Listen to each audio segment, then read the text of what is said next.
Good evening, friends in the dark. Tell me something. If you smelled fresh blood in an empty hallway, would you turn back or look for the heartbeat? Take a breath, keep your wits, and come closer. You're listening to Somnolent Conspiracies, where we welcome you in, ask you to think with us, and walk the line between dread and deduction. Tonight's case takes us to Transylvania, to a hill castle whose limestone keeps cool even in August. Its west corridor is windowless, ribbed with arches, and paved with slabs that remember boot heels from centuries ago. Locals say the air there is different, colder, a taste of iron on the tongue. For months, the castle hosted a restoration crew and a handful of paying guests. On 4 nights, witnesses reported a sudden wave of scent, metallic, sweet, unmistakable, as if someone had opened a vein just out of sight. Within 24 hours of each report, a person connected to the castle died. A contractor in a ravine, a guide in her cottage, a guest in a locked room, and finally the steward himself. No common toxin, no shared food. The corridor, people said, was warning them. Our investigator will not take warnings from stone, but she will take measurements, airflow, trace chemistry, residual aerosols. She will swab mortar joints, read hidden cavities like a lung, and ask who benefits when a castle learns to breathe blood. We'll consider folklore respectfully and then run it hard against pumps, powders, volatile aldehydes, and the way guilt rehearses itself. And we'll test a darker possibility. Not that the corridor predicts death, but that someone uses its breath to schedule it. Ready? Stay with me. If the air changes, note the time. If you taste iron, don't panic, count. Part 1, the Iron Hour. The road climbed in switchbacks through fir and beech until the trees gave up and the slope turned to pale stone, scored and pitted like the back of some long-dead creature. Castle Vardisar sat on the hill as if the hill had grown it. Limestone ribs, a keep with its nose to the wind, and a west wing that looked blind. Elena Markham stepped out of the Land Rover and felt the air go thin and mineral against her teeth. August, but here the heat stalled at the gate. Captain Andrei Ionescu met her under the arch. He had the kind of grave practicality that belongs to mountain towns. Uniform neat, boots clean, eyes already counting doors. "Detective Markham," he said, extending a hand. "You wanted no press, no staff." "And no ceremony," Elena said. "I work better when the castle forgets me." "It won't," Andrei said, not joking. "They talk about people here as if the stone remembers." They walked the inner court, flags of shadow cut across the paving. The west corridor waited under a low barrel vault, unlit. Elena paused just inside and listened, not for voices, for pressure, for the shift an old building makes when it breathes out stale cool and drags fresh in from some crack. There was nothing yet. The air held steady and iron cold, with a faint draft from the keep stair. "Show me the logs," she said. Andrei produced a folder and then, because folders were for later, his phone. For events all in this hall, each with multiple witnesses. First, 11 June, 2341. 2 tourists and the steward, Mihai Dragan. Second, 2 July 003. The guide, Ilinka Sava, and a contractor, Radu Petrescu. Third, 29 July, 2219. 3 guests on a private tour. Fourth, 16 August, 027, Dragan again, plus our night watchman. "These are the times they smelled blood," Elena said. "Yes, and within 6 to 24 hours of each event." He didn't finish. He didn't need to.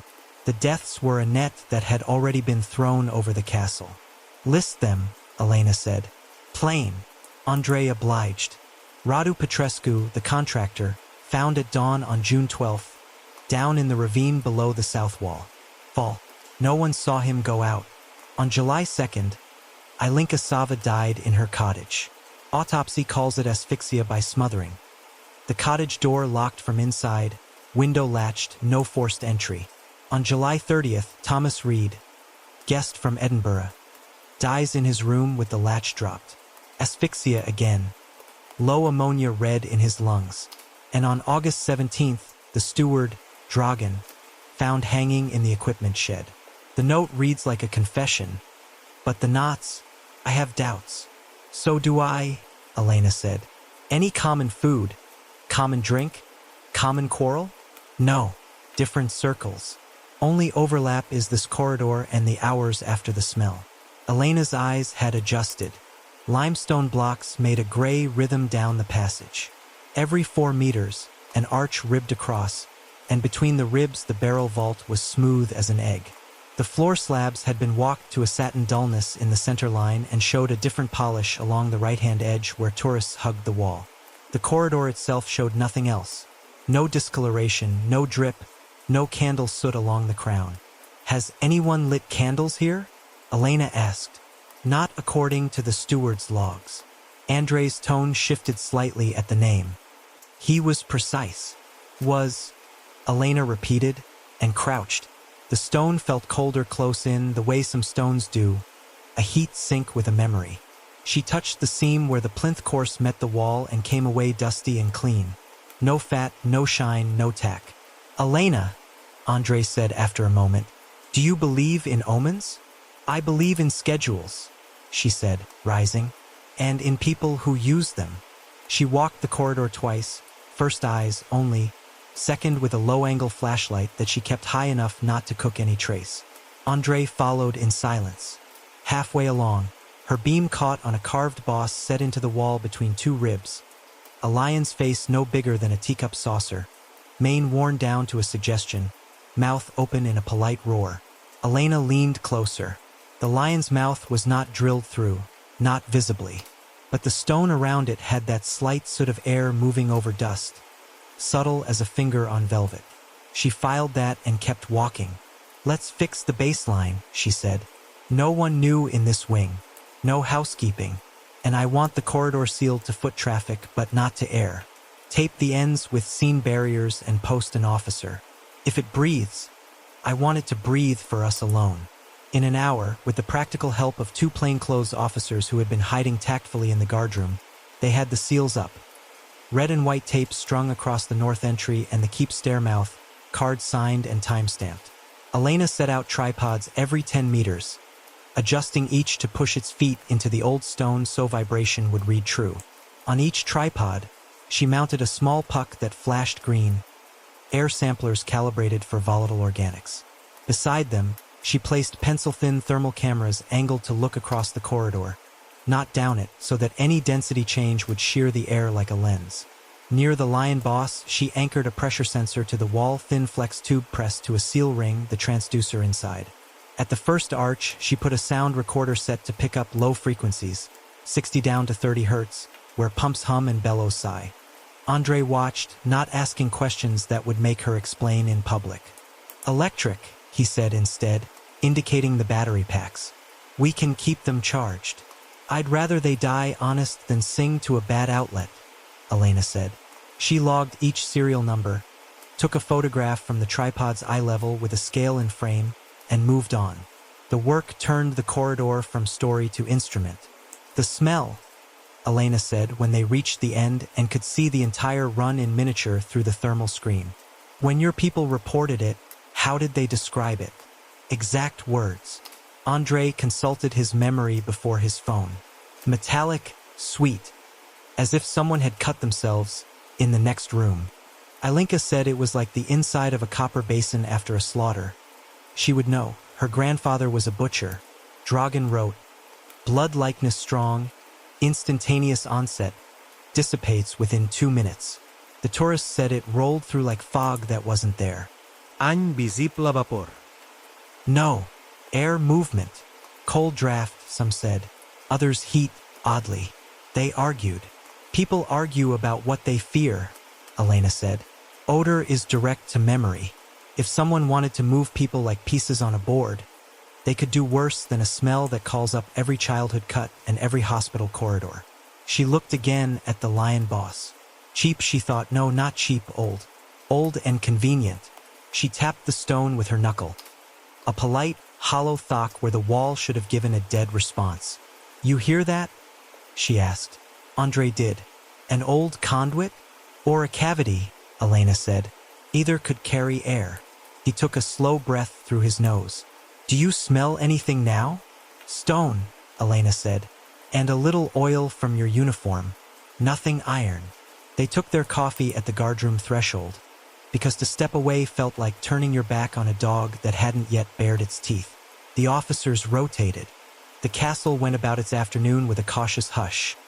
A housekeeper in the east wing, a pair of conservators arguing softly in the chapel about a flake of paint, a dove somewhere inside the roof. At 1900, the first data review came through on Elena's tablet.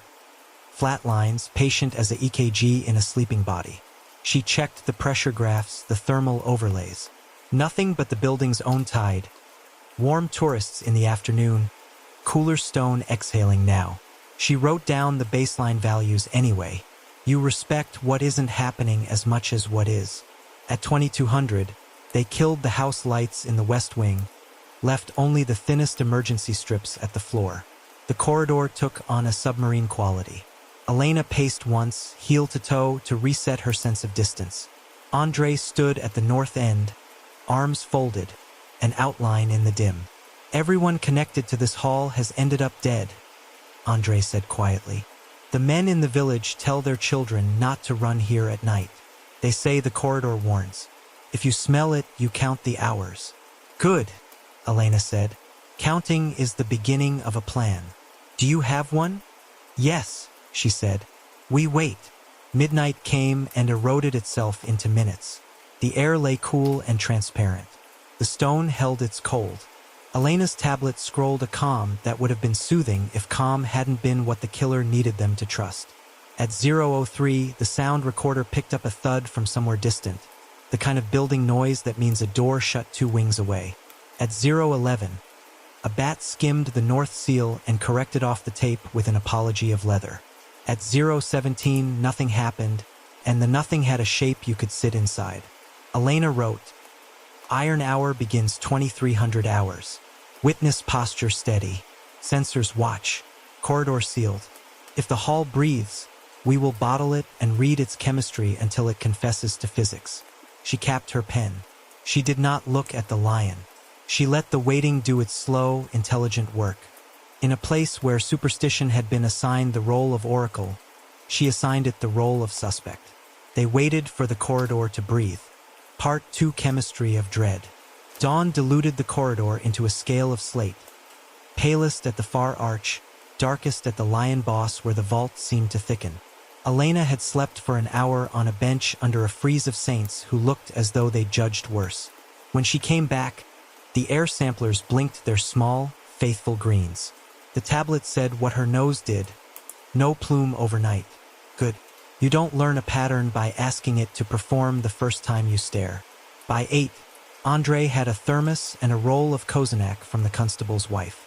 He handed Elena a slice and a small grin that didn't quite make it. Hospitality versus homicide, he said. My mother would say one always wins. Today hospitality brings me a swab kit, Elena said. If we're going to call the smell blood-like, I want to know which parts of blood it pretends to be. They worked the corridor in a slow, methodical grid. Elena snapped on nitrile gloves and double-bagged each set of cotton-tipped applicators. She swabbed mortar joints along the plinth course where floor met wall, not with a digger's greed but with a painter's patience. Enough pressure to lift residue without tearing grain from the stone. She took controls off clean sections, off the lion boss, off the arch intrados. She labeled in tidy block letters and noted ambient temperature at each point. Andre photographed every swab with a metric scale and a paper tag in frame. Do you want the chapel lab? He asked when they'd filled 2 racks. The conservators have a microscope that makes people fall in love with dust. I want chain of custody and the machine that can put names to smells, Elena said. Your forensics unit can run GCMS? It can, he said. And we have a chemist who treats the instrument like a shrine. Perfect, Elena said. Let's bring some relics. They drove downhill to the county lab. A low building with a view of hayfields and a smell of solvent that had soaked into the paint from years of precise work. The GCMS, a gas chromatograph married to a mass spectrometer, hummed like a good refrigerator. Chemist Zorina Valescu met them in a ponytail and dark-rimmed glasses and a t-shirt that said "Trust your nose" in Romanian. Everyone thinks you taste with your tongue, she said as she signed the evidence seals. And then they say blood tastes like iron. You only taste iron if your nose told you first. Elena liked her immediately. We're hoping your machine will gossip about molecules, she said. Compounds consistent with heme breakdown would be interesting. Zarina smiled without showing teeth. You want hexanal and non-anal and the mushroom note. 1-octan 3-1, Elena said. And if the devil is generous, a hint of pyridine. He's rarely generous, Zarina said. But he is lazy. She prepped the samples with a care that made Andrei keep his hands in his pockets. Each headspace vial took a swab and a measured amount of solvent. Each vial was capped, labeled, and lined up like little prayer candles waiting for a match. The first runs came quick because Zarina knew when to push and when to let the software grind. Peaks rose and fell on the screen like a mountain range sketched by a pedant. She pointed without theatrics. Plinth joints, clear hits of hexanal and non-anal. That's fats oxidizing aldehydes that show up when animal lipids age in air. 1-octan 3-1 there and again there. The mushroom note, often found when blood breaks down or when fungal volatiles play. And this slice, feel that little sharp shoulder. Pyridine at trace levels. Could be from the environment, could be from degraded proteins, could be someone helping the bouquet along. No hemoglobin? Andrei asked. No heme proteins, no porphyrin fragments that I can pick up in this method, Zarina said. If someone splashed blood here and then scrubbed, I'd expect iron at least. We have only minimal iron particulate on the swab's arguably background. I would bet, if I were the betting kind, that what your corridor smelled was blood-like, not blood. Simulant, Elena said, or vapor off real blood volatilized elsewhere and introduced. Zarina wrinkled her nose at the vial rack as if it might answer for itself. There's a ratio here I don't hate, she said. The aldehydes are not fresh cut. They read as aged. Think dried blood brought back to the world by solvent or heat. 1-octan 3-1, prominent. The pyridine is only a ghost. Too much and you'd clear the building with headaches. So someone wanted sweetness and metal without the nausea, Elena said. Something that makes people think of cuts, not of chemical spills. Andrei's pen hovered. If not poured here, he said, then what moves it? The corridor has no breeze. Buildings breathe, Elena said. They just lie about it. She pulled up the airflow maps her pressure sensors had been recording since yesterday. Jagged little sighs plotted against the clock. Nothing dramatic, no plumes, but there were telltale dips at irregular intervals, as if the corridor had been learning to inhale. Look, she said, pointing to a series of gentling troughs. Every few hours, a pressure drop. Small, 2 pascals, but consistent in profile. Each preceded by a 40-second flutter. A tremor in the line before the dip. Like a system priming, Zarina said. Seal flexes, lung draws. Andrei frowned. Where does it draw from? From behind, Elena said, and felt the map resolve into architecture. From a cavity. They went back up with the lab results warm in Elena's pocket like a hand. Tourists had not yet been allowed into the West Wing. The tape still held. They started with the obvious tools. A UV torch, a ladder, patience. Elena killed the emergency strips and let her pupils open. Darkness is often a better background for certain kinds of truth. She began along the plinth, sweeping the UV beam low. Dust turned to starfield. Old waxes glowed like bruised milk in the deeper grout lines. And along the bottom course, where Elena's swabs had been honest about aldehydes, thin seams brightened, slender runnels of fluorescence like dried tears. Not everywhere, in patches, as if something oily had wicked out from the wall and then evaporated, leaving a ghost you could only see if you asked the wall the right question. Fatty residues, Elena said softly, wicked through mortar, if a vapor carried lipid microdroplets, or if someone spilled something inside the wall and it soaked outward. Andrei crouched, eyes flicking between the glow and her face. How old? Old enough to crackle, Elena said, and layered. See here? A darker band under a lighter smear. Multiple events. Whoever fed the wall did it more than once. She stood, turned the beam to the lion boss. Up close, the carving's polite roar took on a different mouth. The lips were a little too regular, the recess a little too clean for centuries of fingers. She traced the UV light around the mane. Along the jawline, fine motes glowed where dust had been lifted preferentially. In the mouth, nothing fluoresced, the stone red dead. But to the left of the jaw, in the shadow of the mane, the beam caught a hairline square where no square should be. A concealed seam around a small section of stone. Elena reached for her penknife, not to pry, never pry first, but to tap. The small square thocked differently than the field around it.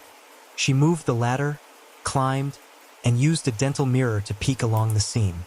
Inside, darkness ate the mirror. But when she pressed her ear to the lion's cheek, she heard the corridor speak in a way only stone can. A murmur of still air connected to a deeper silence. "Grill," she said.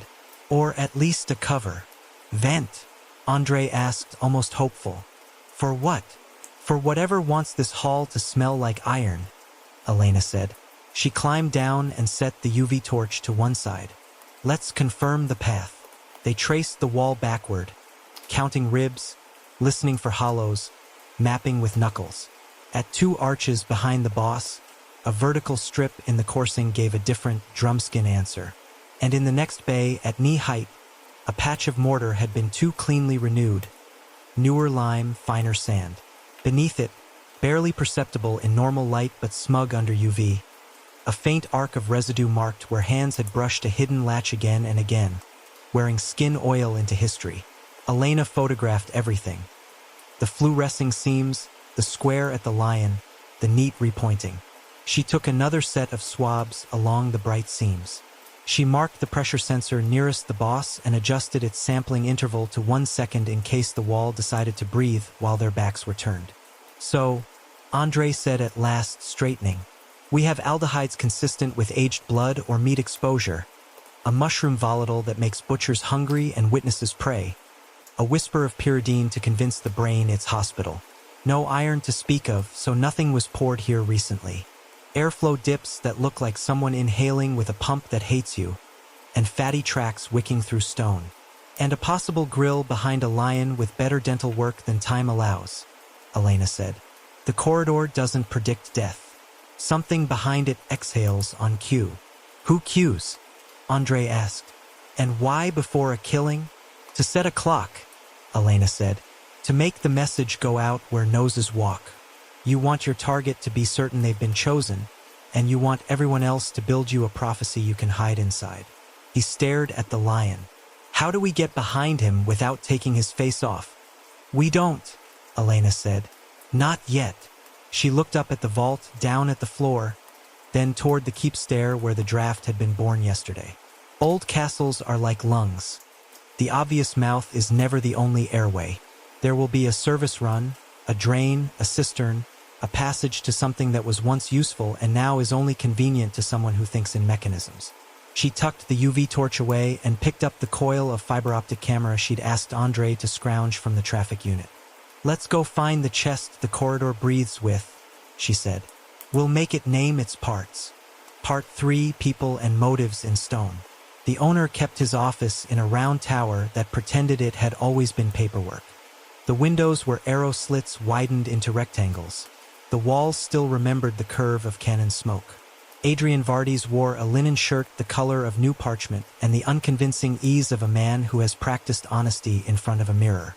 "Captain," he said to Andre with a smile that looked pasted on. "Detective. Coffee? The machine is Italian. It is the only modern thing here that works as advertised."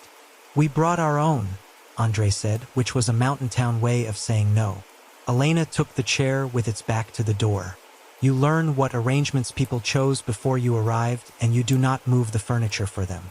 "The west corridor is closed," Adrian said, a little too quickly. "Do we need to close the entire wing? I have guests arriving Friday. A small group, architects. They love the stone." "They can love the east wing," Andre said. Elena let a beat pass. "Mr. Vardes, tell me the story you tell investors," she said. "And then the one you tell yourself." He laughed once. A bright coin dropped into a dark well. "The short story, My family held Vardisur until the 40s, lost it, and regained it 3 generations later, in a condition one would call poetic if one were not responsible for the roof. I inherited the headaches. The boutique venue plan is the only arithmetic that doesn't end with tarps. And the long story? Elena asked. He looked past her at the slit of window and the slice of blue beyond. The long story is a castle that wants to be a museum of itself and a bank account that wants to be anything else. Permits, grants, a partner who thought he could put a spa into limestone, a lawsuit when I said no, insurance that reads better than the wine list, and a village that will forgive anyone except a cousin who fails. Rival developer, Elena said. Colleen Barescu. Adrian's lip thinned. He likes glass. He likes steel. He does not like me. He lost in court. He still throws stones through friends. You employ a steward, or you did, Andre said. Mihai Dragan. Old family, Adrian said.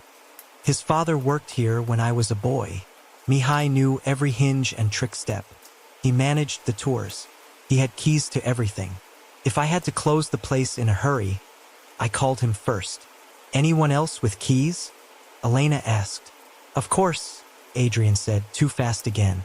The security contractor, the guide when she had to open early, the conservators when they needed the chapel tools. Names, Elena said. He gave them. Some matched what they had already learned. Some were new. When Elena wrote Ilinka Sava, she let the pen pause out of respect. You hired a chemist, Elena said, to care for the paintings. She would correct you to conservation scientist, Adrian said, relieved to be on safe ground. Dr. Mirela Popa. She is brilliant and impossible. She tells me what not to do to my own walls. She is usually right. Usually? Andre said. She does not like events, Adrian said. She thinks bodies are contaminants. She thinks candles are crimes. She once threatened to handcuff herself to the choir rail because a wedding wanted sparklers. Did she ever suggest interpretive scent? Elena asked. Historical odor. Frankincense for the chapel, beeswax for the paneling. The smell of iron in a corridor used by guards.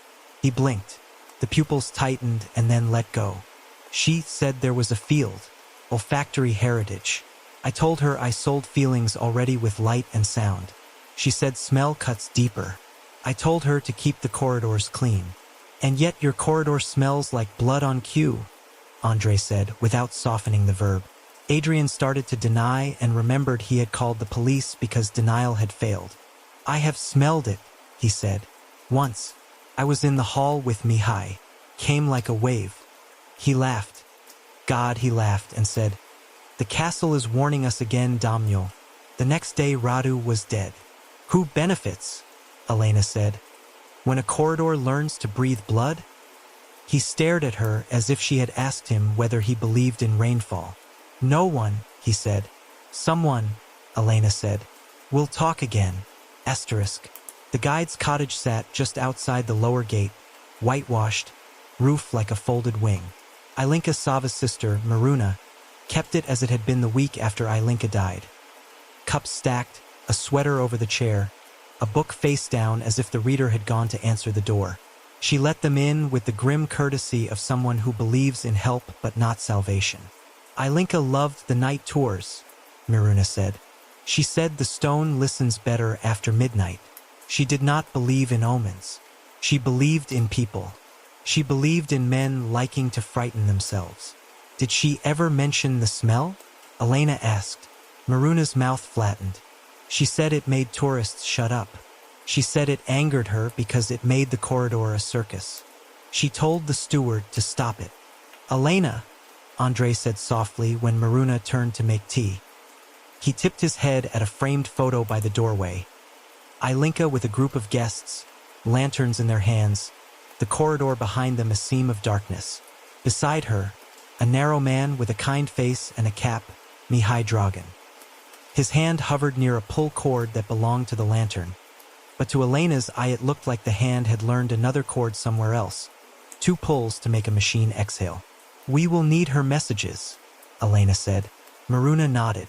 She texted Dragan about the smell, she said. He told her it kept people moving. Moving where?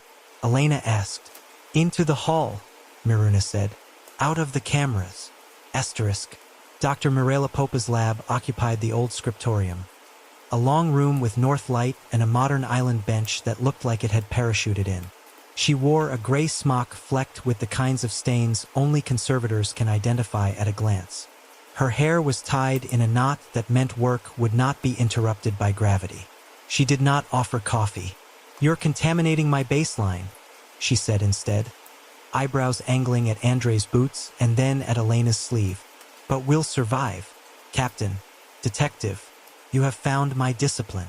"Your discipline has found our corridor," Elena said. "Tell me about olfactory heritage." Mirela wiped her hands and leaned against the bench the way a teacher leans against a desk before she decides whether her class deserves the good parts. "Most museums pretend visitors are all eyes," she said. "But the nose is the gatekeeper to memory. You can paint a story in scent. Pine tar for ship timbers, beeswax for parlors, incense for naves. It can be done safely with essential oils and resins if you understand volatility and carry." "And blood?" Andre asked. Mirela's mouth made a line. "No serious practitioner releases blood notes in public spaces," she said. "People faint. People panic. Also, it is vulgar." "Vulgar or not," Elena said. "We have aldehydes and 1-octan-3-1 in the west corridor, with a hint of pyridine, and pressure drops like a small lung priming itself behind a lion's face. We have fatty residues wicking through mortar. We have 4 dead people who passed through the corridor within hours of each smell." Mirela's eyes moved to the north wall as if the stone could explain itself and then back to Elena. "Nothing like that should be in a wall," she said. "Walls are for salts and ghosts, not solvents." "Show us your purchases," Andre said. "Past 6 months. Equipment, solvents, anything that could carry volatile fatty compounds." She sighed the sigh of a woman who knows records better than lovers. "Fine." She pulled up her procurement logs. Pumps for gentle consolidation. PID controllers for climate cabinets. Dirin. Microcrystalline wax pellets. Ethanol. Isopropyl. Ambergris tincture for a research project about historic perfumery. She defied them to make a face, and they didn't. Nothing illegal. Everything suggestive if you looked at it with the wrong eyes, which were the right eyes for a case like this. "Who else has access to the lab?" Elena asked.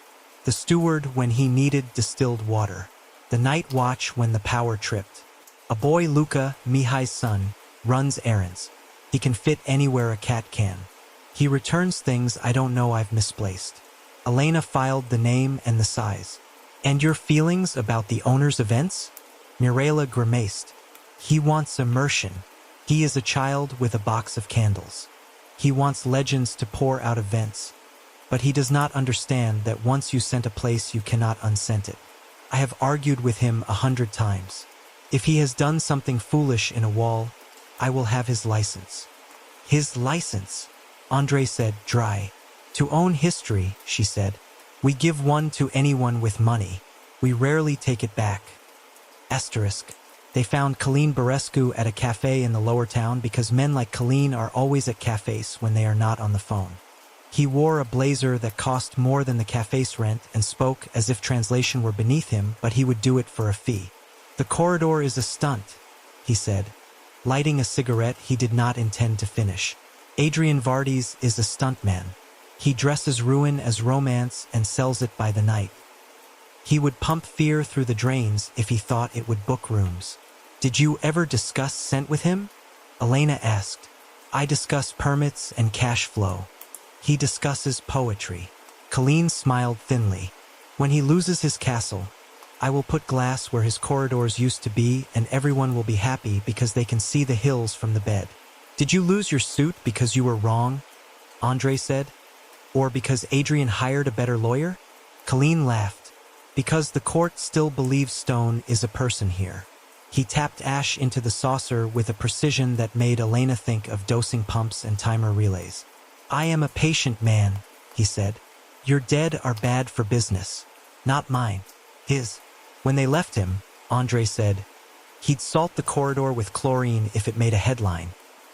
He doesn't need to, Elena said. Someone already salted it with fear. They went back up, the castle gaining weight above them with every switchback. The triangle had drawn itself in Elena's notes. Access, chemistry, money. Adrian with motive and keys.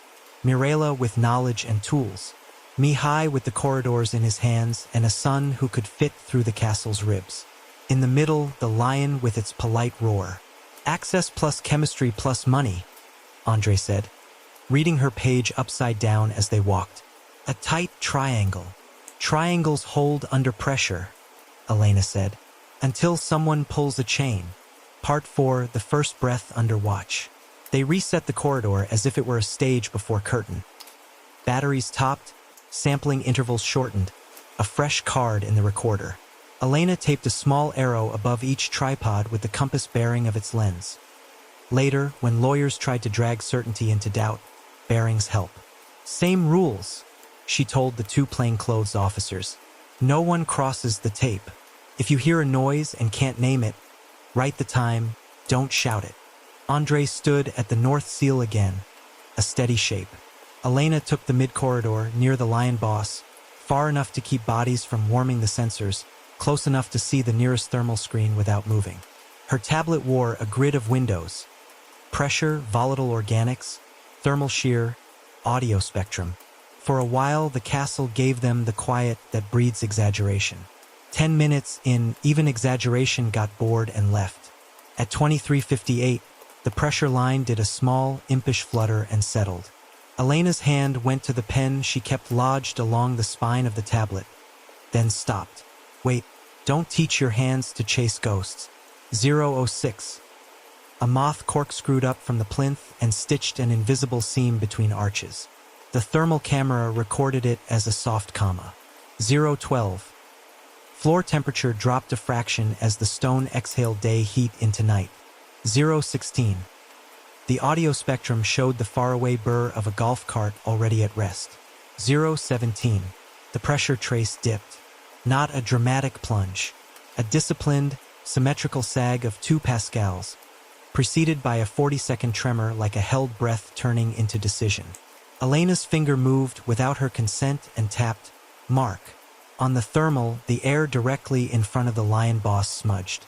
Density differentials turned the corridor into a lens no human eye could name as such but any nose could. There, Andre whispered, not trusting microphones. Hold, Elena said. Let it breathe. She did not lift her face to sniff.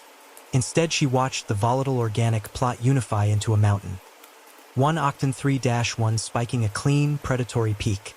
Heptanol rising as a quieter shoulder. A thin, late fringe of ammonia whispering along the back edge of the curve like a tail. The plume registered warm on thermal. A thumb-width wedge pushing out from the lion, lifting, wrinkling as it met cooler air. 30 seconds of quiet force, then 20 more of ragged taper. On audio, a 64 Hz hum woke shyly, held steady, and faded with a grace that only machinery learns. Elena's nose, traitor citizen of the body, delivered its report anyway. Sweet metal, a hospital corridor swallowed by a butcher's shop and washed in old lantern smoke. Not gore, the suggestion of it, a memory you exhale before you can name it. She let herself have one breath with it, then stepped back out of the flow, already pointing. Cassette samplers 1 and 2 now, she said. Andre was moving slow, precise, bodies tall and narrow to present the least interference. He slid pre-labeled glass cassettes into the secondary ports of the nearest samplers and hit the manual draw. The devices drank corridor air and sealed it in, each with its own timestamp and serial. Audio on a separate card, Elena said. Store the thermal snapshots every half second for the next 3 minutes. They let the corridor swallow its own secret. The pressure line climbed to baseline with a little overcorrection like a man clearing his throat when he's been overheard. The volatile trace sank. The stone resumed being stone. Elena put her back to the wall opposite the lion boss and looked at Andre. In his face was the exact mix she wanted. Victory leashed to caution. Warm plume, she said, tapping the thermal smear. Not a cold draft. Something behind the wall warmed its exhale. Either the chamber itself is warmer than the corridor, or the mechanism heats. Heat argues for a motor, Andre said, or a warmed reservoir. And the hum, Elena said. She brought up the audio band and pinched the spectrum until 64 hertz glowed. Not a transformer buzz. Too clean. A small pump with a decent baffle. They waited 2 minutes more to confirm the tail was truly gone. Elena bagged the cassette samplers and swapped the primary air pucks to fresh cartridges. She resealed the ports with labels she signed and dated. Then she pointed at the boss with the gentle malice she reserved for objects that pretended to be decor. "It breathes," she said. "Let's trace the trachea." Asterisk. They didn't take pry bars. They took the traffic unit's fiber camera, a flexible black snake with a lighted eye, and a small kit of patience. Dental mirrors, a stethoscope, chalk. Elena had already mapped the wall's drummy answers with her knuckles. Now she counted courses to the patch of proud, too perfect mortar at knee height in the next bay. She ran the stethoscope bell along the seam. The stone said nothing. The seam said less. But a finger's width north of the repointing, the bell found a nearly inaudible tick. The kind you hear if you listen to a sleeping house and ignore your own blood. A valve lost in time. "Here," she said. "Chalk me a line." Andre chalked a rectangle. Elena worked the dental mirror into the plaster meeting the stone, just enough to glimpse the back of the seam. The mirror showed what mirrors show when the world is designed to thwart them. Shadow on shadow, a suggestion of brass. "Brass what?" Andre asked. "Pull," Elena said. "Or hinge." The fiber camera went in at the lion, through the hairline square she'd mapped under UV. The lighted eye found a narrow throat carved through the depth of the stone, a slit that widened into a little pocket. Beyond the pocket, darkness again, and then, as she wiggled the snake, a grid. A grill set flush to the corridor face but recessed by a finger joint. A grill that led into a black, ribbed space where light died quickly. The stone had a second face, and that face had lungs. Elena twisted the camera downward, following the implied channel. The image stroked stone and then black. Finally, the light found geometry not made by masons. A length of chain passing through a drilled hole in a bracket, polished where hands had learned it. The chain disappeared down. "Service run," Andre said very softly. "Where does it go?" "Where water goes," Elena said. "Down." The keep stair had an offshoot that most tourists never see, because signs say storage and people obey signs if the stone looks serious about them.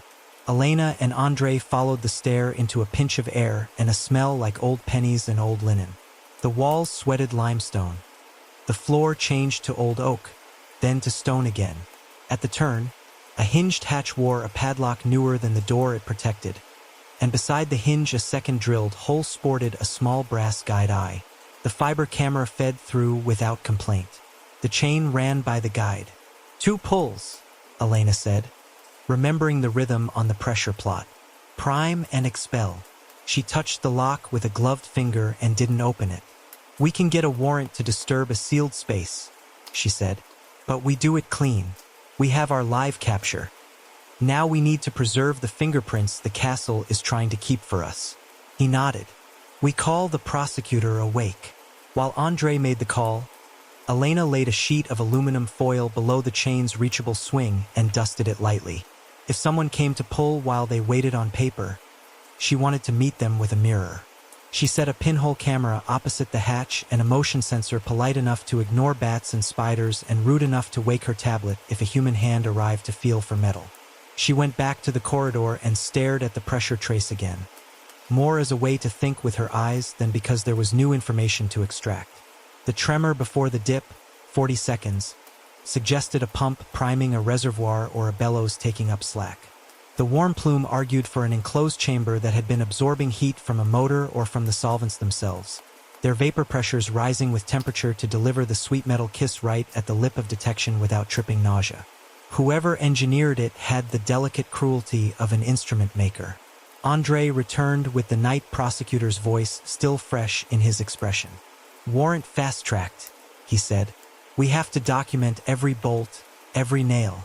If a lawyer can't run a mouse through the gaps in our paper, he'll use a ghost."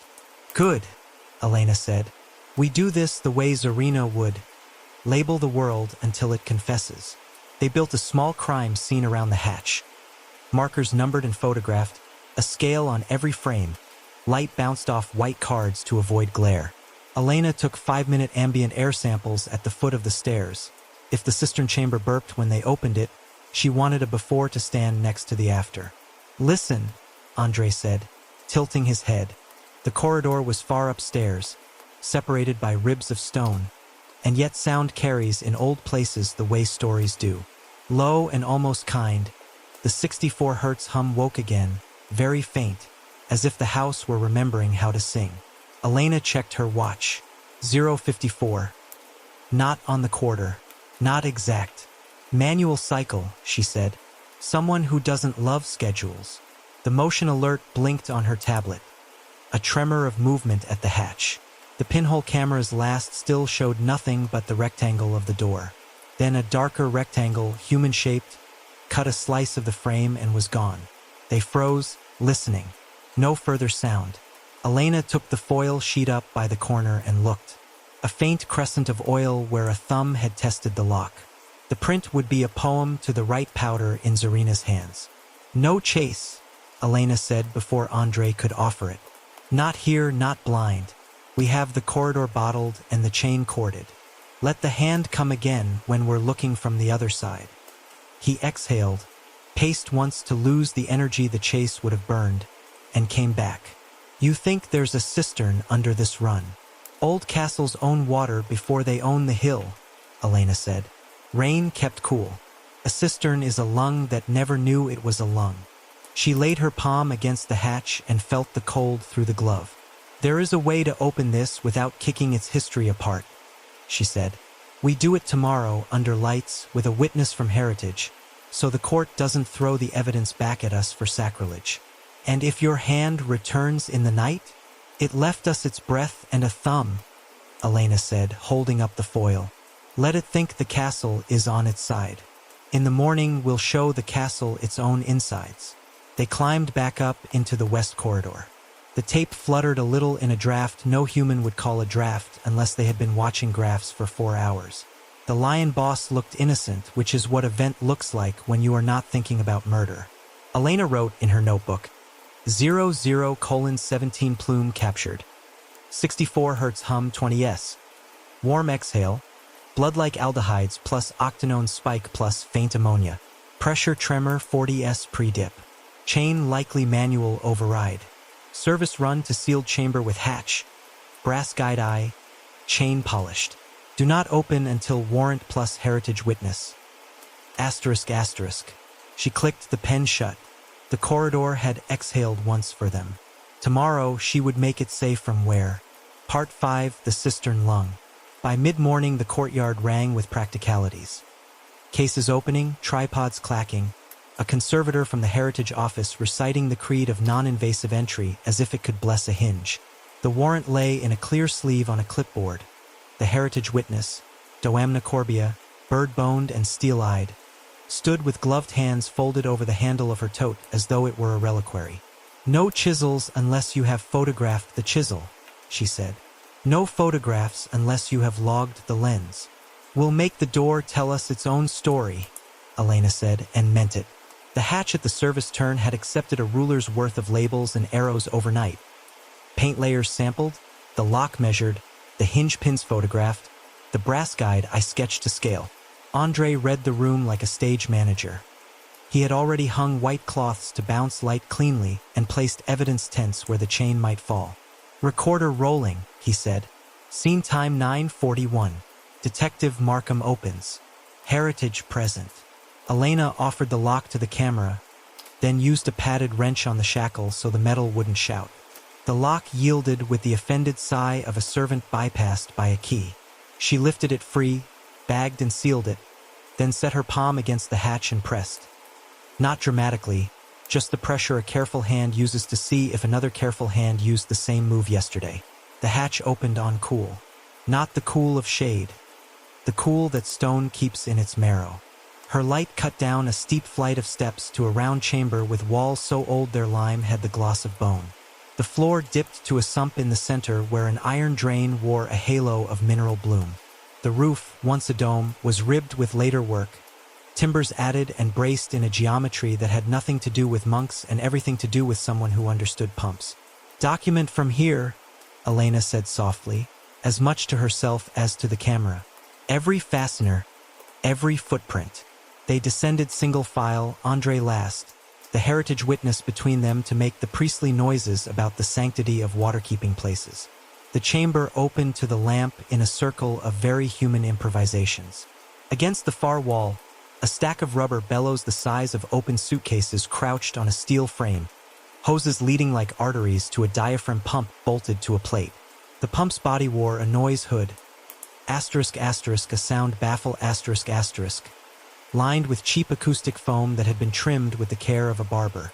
The hoses forked into reservoir trays, shallow, stainless, set on a low rack under the frame. The trays held the dried, clotted look of a butcher's nightmare. Dark coagulated pig blood, cracked like a desert at the edges and glistening in islands where a solvent had been dripped to wake it. The chain they had followed dropped through a drilled hole in the ceiling into a manual override on the pump assembly. A brass lever with 2 positions and a spring that hummed faintly when you touched it. A scrap of masking tape above the lever bore, in block pencil, 1''2 push. "Not a ghost," Andre said, voice flat. "An engine. An organ," Elena said. "A man taught a cistern to breathe." She held the light steady, making the machine make sense for the lens. To the right, a timer relay sat in a metal box with its cover half-tightened. A laziness the camera loved. A smear on the lid had a very particular sheen. She held the light at a slant. The smear caught and held a waxy highlight. "Stearin'," she said. "From candle or lab. Print medium if we're lucky." "Gloves," Andre said, plucking at the air as if he could take fibers with fingers. He pointed beneath the relay bracket where lint had snagged on a burr. Elena coaxed it off with a gel lifter and smiled when the fibers showed their 2 soles to the magnifier. A nitrile blue filament laminated with fluff that belonged on the inside. ***, cotton liner ***. 2-layer glove, Elena said. "One for chemistry, one for comfort." Power cables ran to a battery bank stacked in ammo boxes. DIY neat. Another cable disappeared up into a narrow-channeled recess that once had been a downpipe.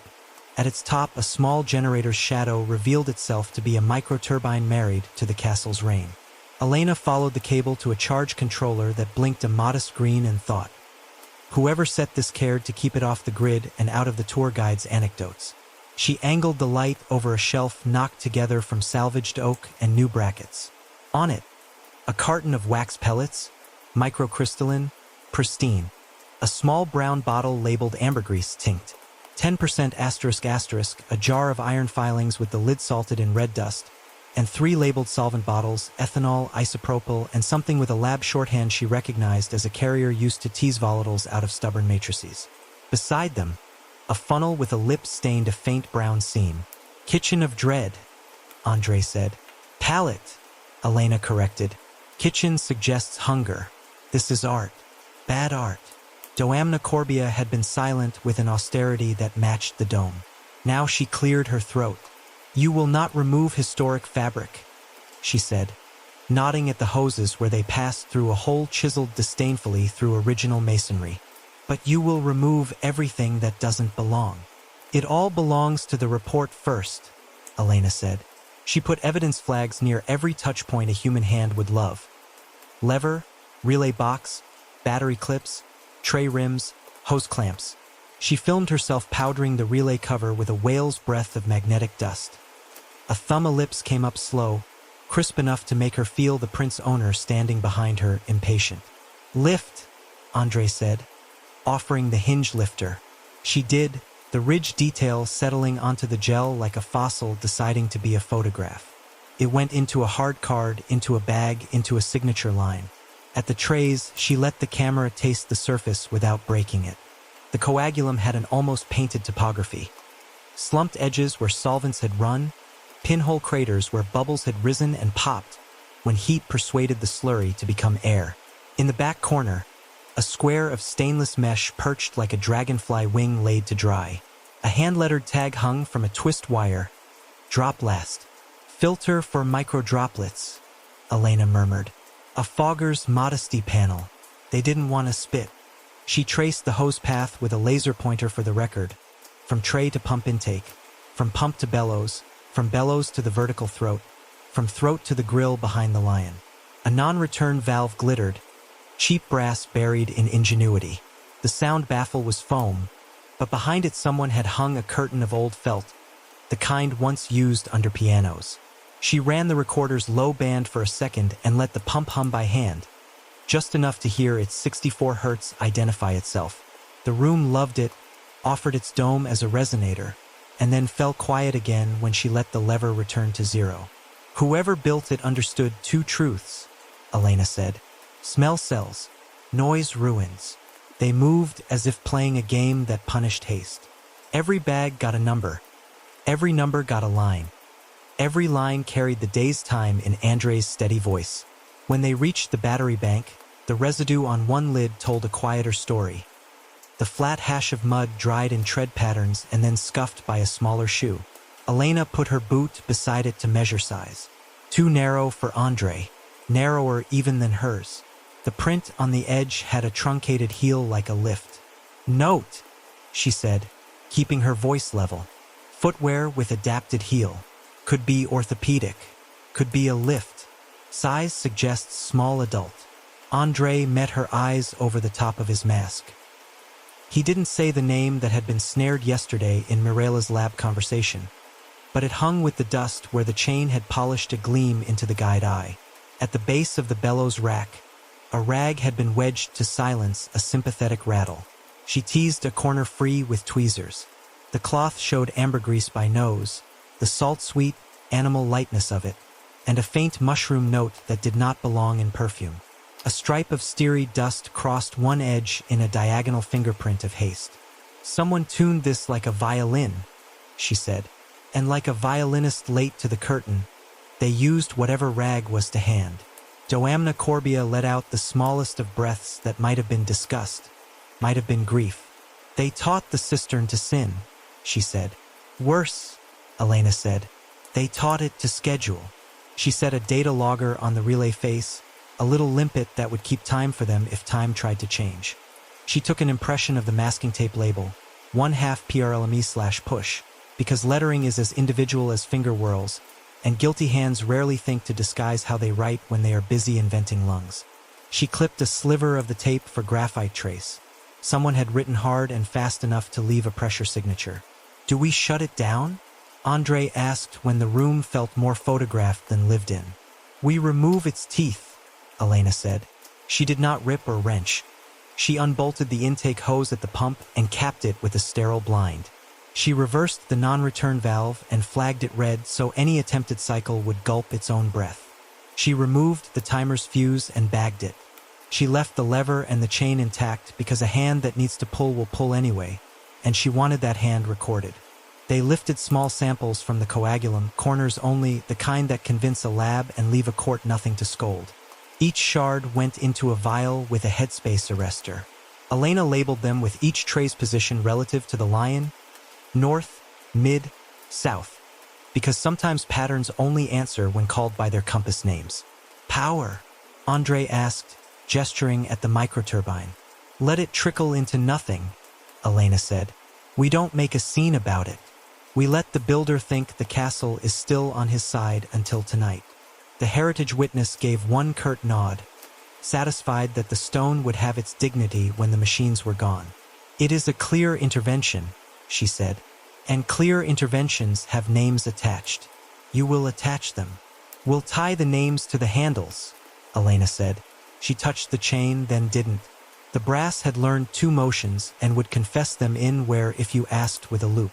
They sealed the chamber with a forensic tape that would tell tales if a fingernail flirted with it.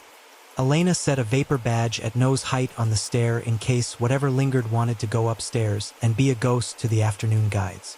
They packed the rig samples and the print lifts into a hard case. At the threshold, she paused and looked back down into the round. The trays, the bellows, the pump, the mild arrogance of a system that thought it could borrow a castle's lung and not be noticed. Someone engineered a blood smell engine, she said when they stood again in the west corridor and the lion looked like a toy. They gave it a clock and a voice. The question isn't whether it can speak. We heard it. The question is why it speaks before people die. To summon, Andre said. To warn. To taunt. To set their bodies to the hour hand, Elena said.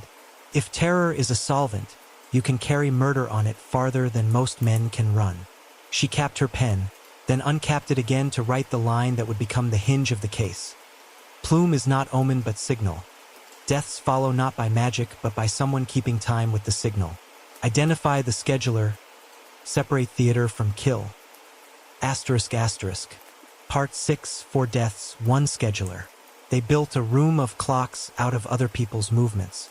On a long table in the scriptorium, Mirella's lab borrowed by warrant and apology, Elena laid out 4 timelines like rails set to converge.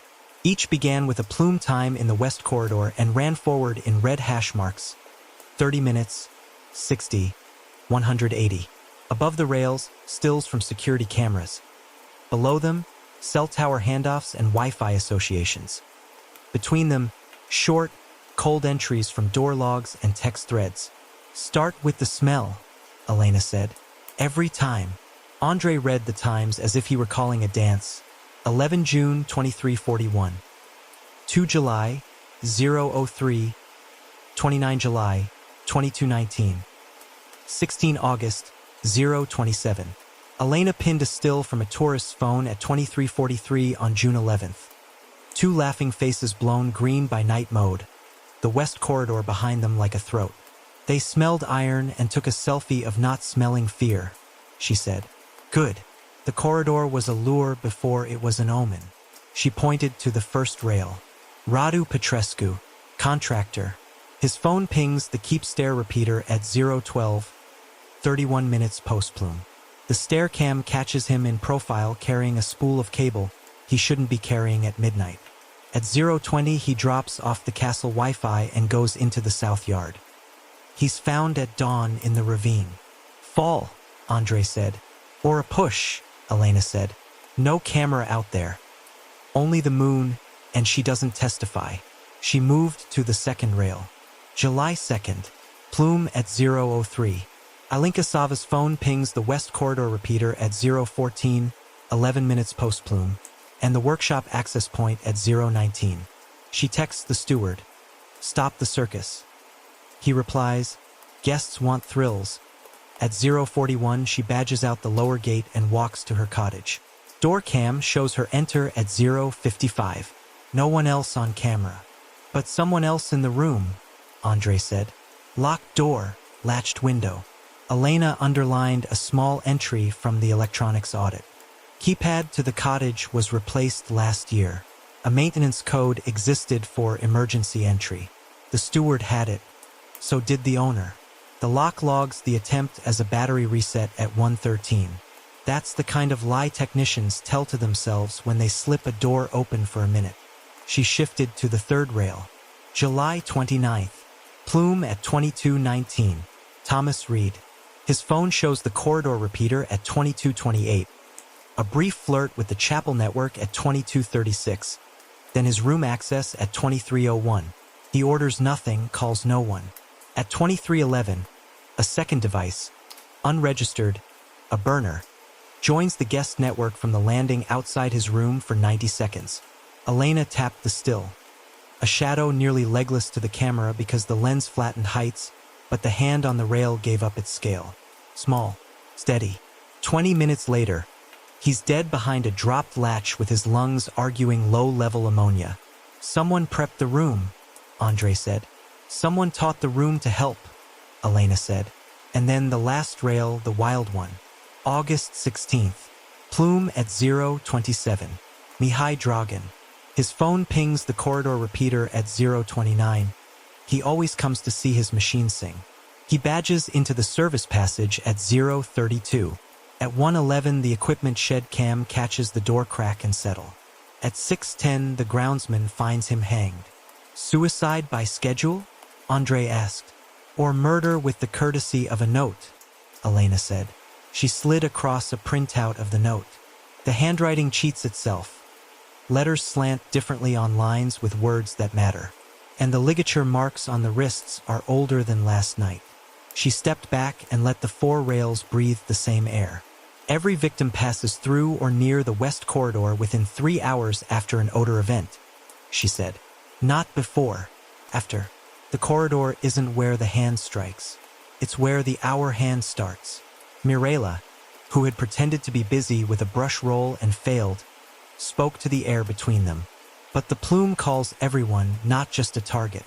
Guides, tourists, the owner, the steward. Which is why the clock is also a filter, Elena said. A public summons that lets a killer predict when the people he wants will step into the pattern he's drawn. You run your errands later, but you cut through the corridor because you think you're immune to a smell. Andre tapped the text trace packet. Owner's messages, he said. 2 group texts sent within 5 minutes after 2 separate plumes. *** midnight tour. West Passage ***. He curates his crowd. And the steward's keycard, Elena added, moving a new column into view. Access. West service stamped across rows of dates. Mihai opens the service passage within an hour of 3 plumes in June and July. He labels it airing the stone. He spends 7 to 12 minutes in there. Enough to prime a bellows. Enough to whisper to a lever. Complicity, Mirela asked miserably. Participation, Elena said. Intent to kill? Not yet on paper. But he keeps the organ tuned. And a third map unfolded. Lab logs, Dr. M. Popa. Your lab access, Elena said, not looking away from the sheet. You badge in during 3 odor windows, June 11th, July 2nd, July 29th, within 20 minutes after each plume. You run a program on a laptop marked DemoCent. Your Wi-Fi repeater names change twice in July from Lab North to Hall North.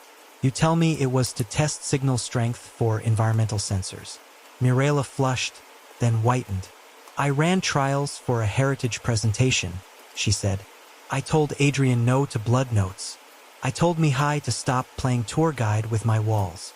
And Adrian, Andre said, sends tours into the passage that smells like iron because iron sells. Elena pointed to a quiet column that spoke loudest to her. Calls/texts out. After the July 2nd plume, a message is sent from a prepaid to Ilinka's phone at 039. Counting yet? The tower puts the sender near the north wall, inside the castle envelope. After the July 29th plume, a different prepaid sends, do you smell him yet? To Thomas Reed's wife in town.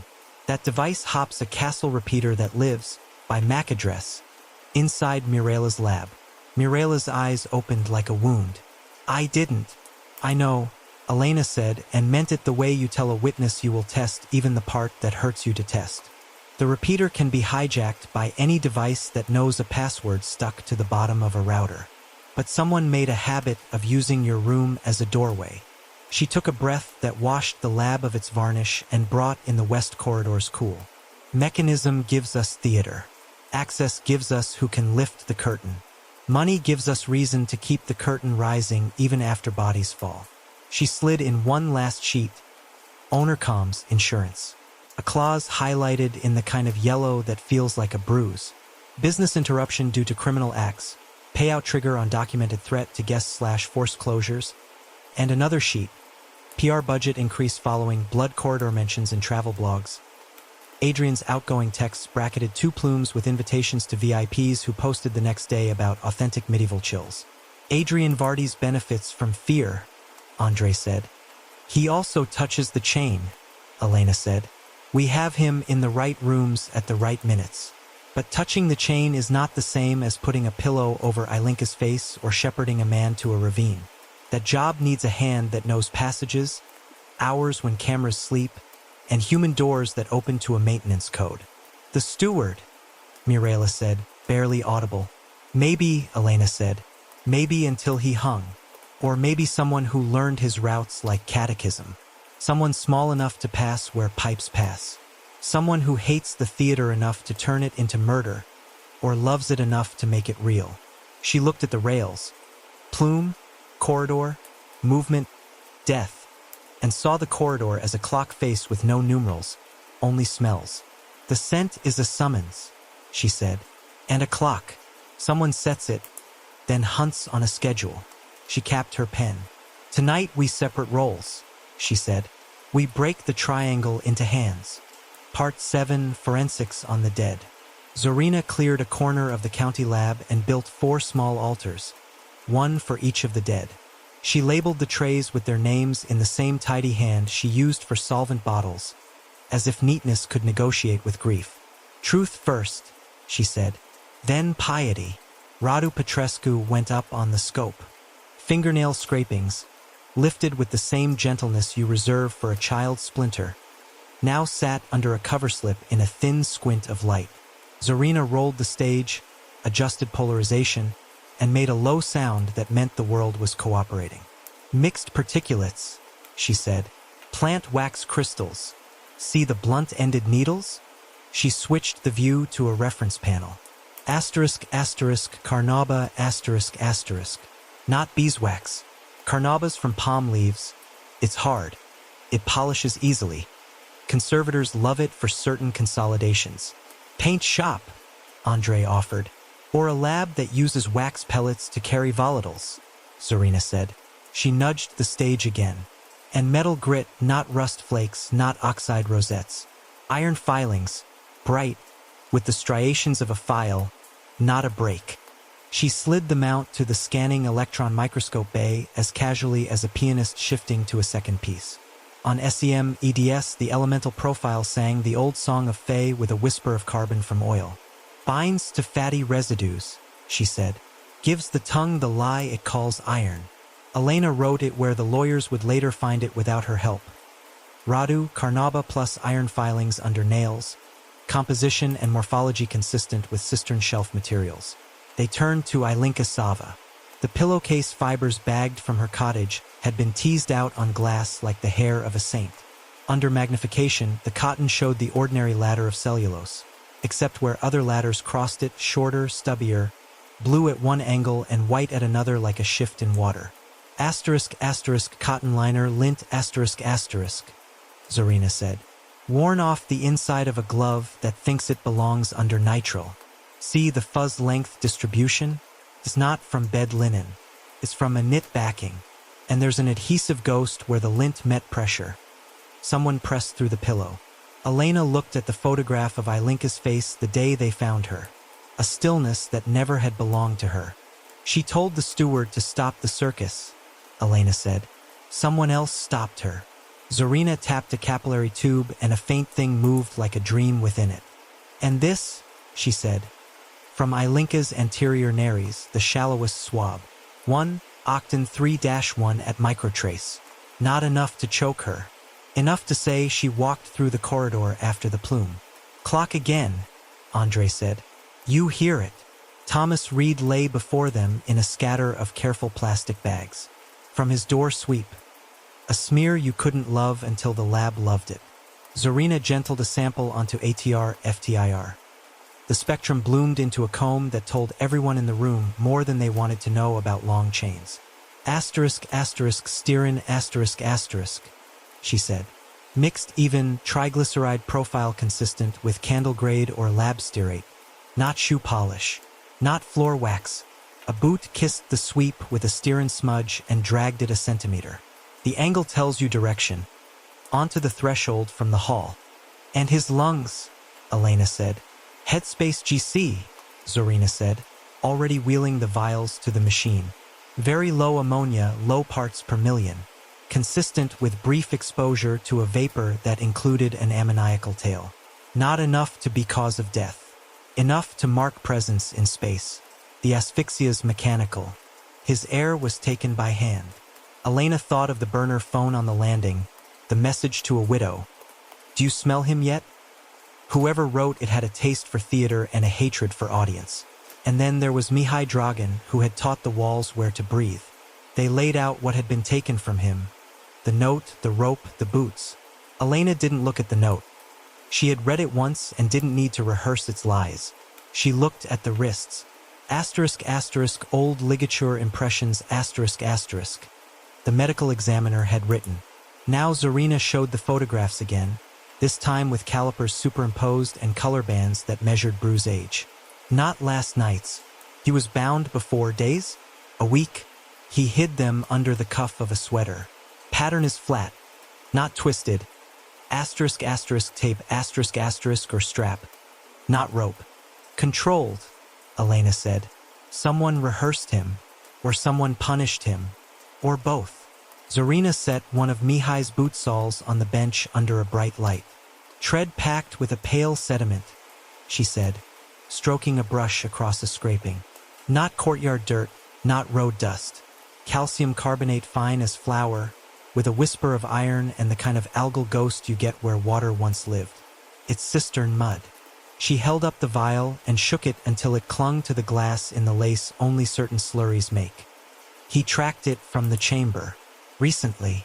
After the last plume, Andre said. During the last plume, Elena said. He never could resist hearing his creature speak. They dropped their eyes to the table where network logs sat lined up like meter sticks. Elena tapped the column that mattered now, not the when of the plumes but the where of the phones. All 4 devices, she said. Radu's, Ilinka's, Thomas's, Dragan's.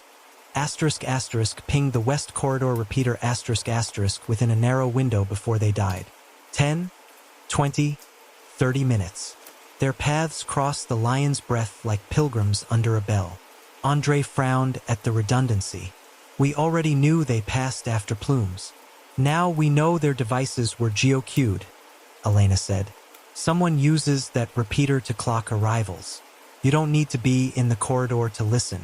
You need a laptop within range and a brain that understands hunting with Wi-Fi. Mirela stood in the doorway of the lab like a citizen at a border checkpoint, hands empty, fury held like a plate with something delicate on it. My repeater, she said. A repeater, Elena corrected. A box in a room that's easy to borrow. The MAC address shows your lab, yes. The SSID changed names twice to Hall North. Anyone who knows where you taped passwords can step through your room and use your door. I'll say it in my report as if I hated you. Mirela didn't blink. Hate me if it makes the paragraph true. Zorina switched stations with the briskness of a nurse in a hospital with more emergency than staff. She set small tape lifts, electrostatic, the kind that pull whole afternoons off a floor if you let them, over sections of Thomas's threshold and Ilinka's cottage floor. Under the microscope, the tape became a planet. Plaster flour from an old wall, a dog hair from a winter jacket, cotton liner lint again, and a single blue nitrile shard as bright as a lake in satellite view. Outer glove tore, Zorina said. Someone wore nitrile over cotton. The nitrile split and shed. The cotton printed through and shed lint. We can't get prints from lint, but we can put hands in rooms with clothes. And the steerin on Thomas's sweep, Elena added. Matches the relay smear down in the cistern, same FTIR profile, same manufacturing impurities. Whoever touched the relay touched his door. Or they borrowed each other's shoes and smears.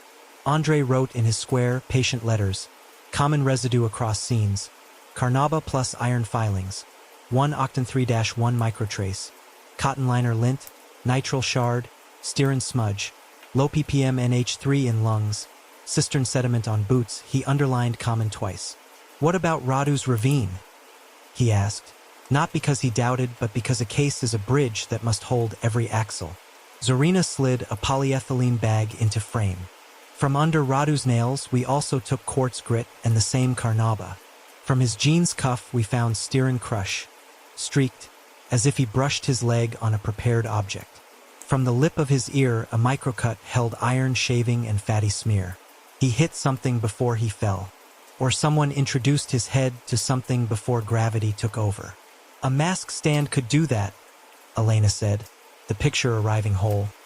Bronze edge, blunt enough to hurt, narrow enough to mark. She didn't say whose room she expected to find such a stand in. Not yet. Silence took the lab for a moment. It was not the guilty silence. It was the silence of a puzzle with too many pieces now aligning themselves with an almost audible relief. So, Zorina said, as if closing a book, You have a mix that lives both in the cistern chamber and on the dead. You have lint that belongs to cotton-lined gloves. You have stearin that kisses a relay and a door. You have iron filings that leap from jar to fingernail and octanone that walks from lion to nostril. And you have the Wi-Fi that clocks them like a metronome you can dance a killing to. Elena looked at the 4 altars and nodded once, a promise to each. The corridor is theater, she said. The rig is the orchestra. We still need the first violinist with blood on his cuff. Andre said what the room had been escorting them to for an hour. A hand to the chain and a hand to each kill. Elena capped her pen and pressed the cap down with a click that sounded like a seal seating. Tonight we mark the hand at the chain, she said, and we see who texts when the air changes. She slid the evidence trays closed, one by one, like drawers in a reliquary.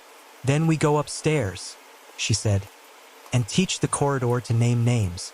Part 8, 2 engineers and a debt. Elena read the dissertation the way a locksmith reads blueprints, looking for the door made to be found and the door made to be forgotten. Dr. Mirela Popa's thesis lived in a university repository that still believed in serif fonts and patient margins. Volatile binders and olfactory heritage in European interiors, 1650-1900. She cataloged recipes that made paint travel like perfume. She mapped how aldehydes ride long-chain waxes to the nose. She argued that scent, done carefully, could *** reconstruct intention without falsifying fabric, ***. She knows exactly how to make a smell behave, Elena said, passing the printout to Andre. Exactly how not to poison a room while convincing a memory to sit up. Which makes the blood corridor either her child or her argument against Adrian's, Andre said, depending on who held the purse. They held her purchase orders in a stack the size of a slim novel. The lines were dry. The story was not. Diaphragm pump, 1 EA PID controller, programmable, 2 EA steerin, lab grade, 5 kg. Microcrystalline wax pellets, 10 kg. Flexible hose, solvent resistant. Timer relays. Acoustic foam. The justifications read museum clean, environmental chamber maintenance, consolidation pilots, display case retrofits. Every part in our cistern, Andre said. If not this cistern, then its ancestor. Elena slid the orders beside a different stack. *** Adrian Vardis' accounts ***. Redacted where privacy still mattered. Unredacted where money speaks louder than grief. Line items breathed a series of narrow survivals. Loan payments, payroll, roofers who test patience and faith by the meter, insurance premiums with escalators that made the numbers look like stairs, and then a clause highlighted in a broker's smug yellow. Payout for business interruption due to criminal acts/threat to guests. The trigger language was specific. * documented event, closure by authority, minimum 48 hours *. But the sums that followed it were as clean as a guillotine. After the second plume, Andre said, working the dates with a pencil, his cash position improves. After the third, he pays in advance for a lighting rig he couldn't afford last spring. Elena, Mirela said from the lab doorway, because Elena had invited her to see her own paper trail. If you intend to bury me, do it with a shovel, not with staples. I intend to lay everything flat, Elena said, even the parts that shine under the wrong bulb. Mirela stepped in with a thin, furious dignity. I did order pumps, she said, for a consolidation cabinet. The PID controllers run our microclimate boxes. Steerin binds fillers for small repairs. Wax pellets, yes, for micro-infills, and once, for a period candle demonstration, which I argued against but which raised money for Adrian's roof. She jabbed a finger at the stack of accounts. Those premiums would cripple a city, let alone a hill. He is drowning. He wants to sell thrill because thrill rents by the night. Emails, Andre said, and opened a folder Elena had already read twice to make sure it hurt in precisely the right places. Adrian, chirping through emojis and urgency. Need immersion, people want to feel history. Let's give them something unforgettable in the West Wing. Mirela's answers were unsentimental and unequivocal. Unsafe vapors. No blood notes. Do not vent anything into historic fabric. On 2 threads, Mihai Dragan is deceit with one-line practicality. * we can clear the Westlake *. I can air the stone. On one thread, he writes to Adrian privately, "We can give them something. Quietly." Adrian replies, "I trust you and Mirela. Keep me plausible." Plausible is a word men use when they want other hands to risk other bodies, Elena said. She put a final photograph at the top of the pile. The kind with a date stamp you can't argue with and a perspective that says a man took it who was paid to make you uncomfortable. Colleen Barescu's PI had shot it from the goat track below the service stair. Mirela in her smock, hair in its precise knot, Mihai in his cap, the two of them at the cistern hatch. He points. She frowns. The angle suggests a lecture about damp and a warning about load. A third form hovers in the frame's edge. Luca, the adult son, small, watching the way people watch doors to learn which hinge squeals. "I met Mihai there to scold him," Mirela said, staring at her own image with something like nausea. "He wanted to run the night tours past the West Corridor because it made guests gasp. I told him the West Corridor had a capillary rise problem and that if he encouraged drafts I would have his keys. He believed heritage was theater. He made me the librarian in his circus." "You also had the scheduler on your laptop," Elena said. "A piece of software titled DemoScent, with a timing grid and output names that match our plume times plus, minus variance for operator slop." Mirela's mouth twisted around pride and shame. "I wrote a scheduler for educational release, closed systems, exhibition boxes with sealed lids, no vent to public air. It was an academic toy. It let a docent set pine and wax for 5-minute loops to explain a 1770 parlor. I stored it here. It is not a weapon." "And yet," Andre said. "And yet," she echoed, voice hard, "you can turn a violin into a cudgel if you are stupid enough." "Who had your passwords?" Elena asked. "No one," Mirela said, then corrected. "Everyone if they were patient. I wrote them down and taped them under a drawer lip because I was tired and alone one night, and systems that are designed to lock you out when you most need to save work are immoral." Elena let the confession cool. She set the insurance clause beside the emails and hinged them on the photo. The geometry looked like inevitability if you didn't believe in human choice. "Adrian needed spectacle," she said. Mirela knew the chemistry and refused most of it. Mihai wanted to shepherd guests through thrills and could open any door. Together they could build a system that sells fright without breaking laws. And then someone decided fright wasn't enough. "Someone who likes schedules," Andre said. "Someone who uses plumes as a bell." "Elena," Mirela said, and there was a new thing in her voice, something less like fury and more like grief disguised as accusation. "Do you truly think I plotted murders with a man I threatened to chain myself in front of?" "No," Elena said.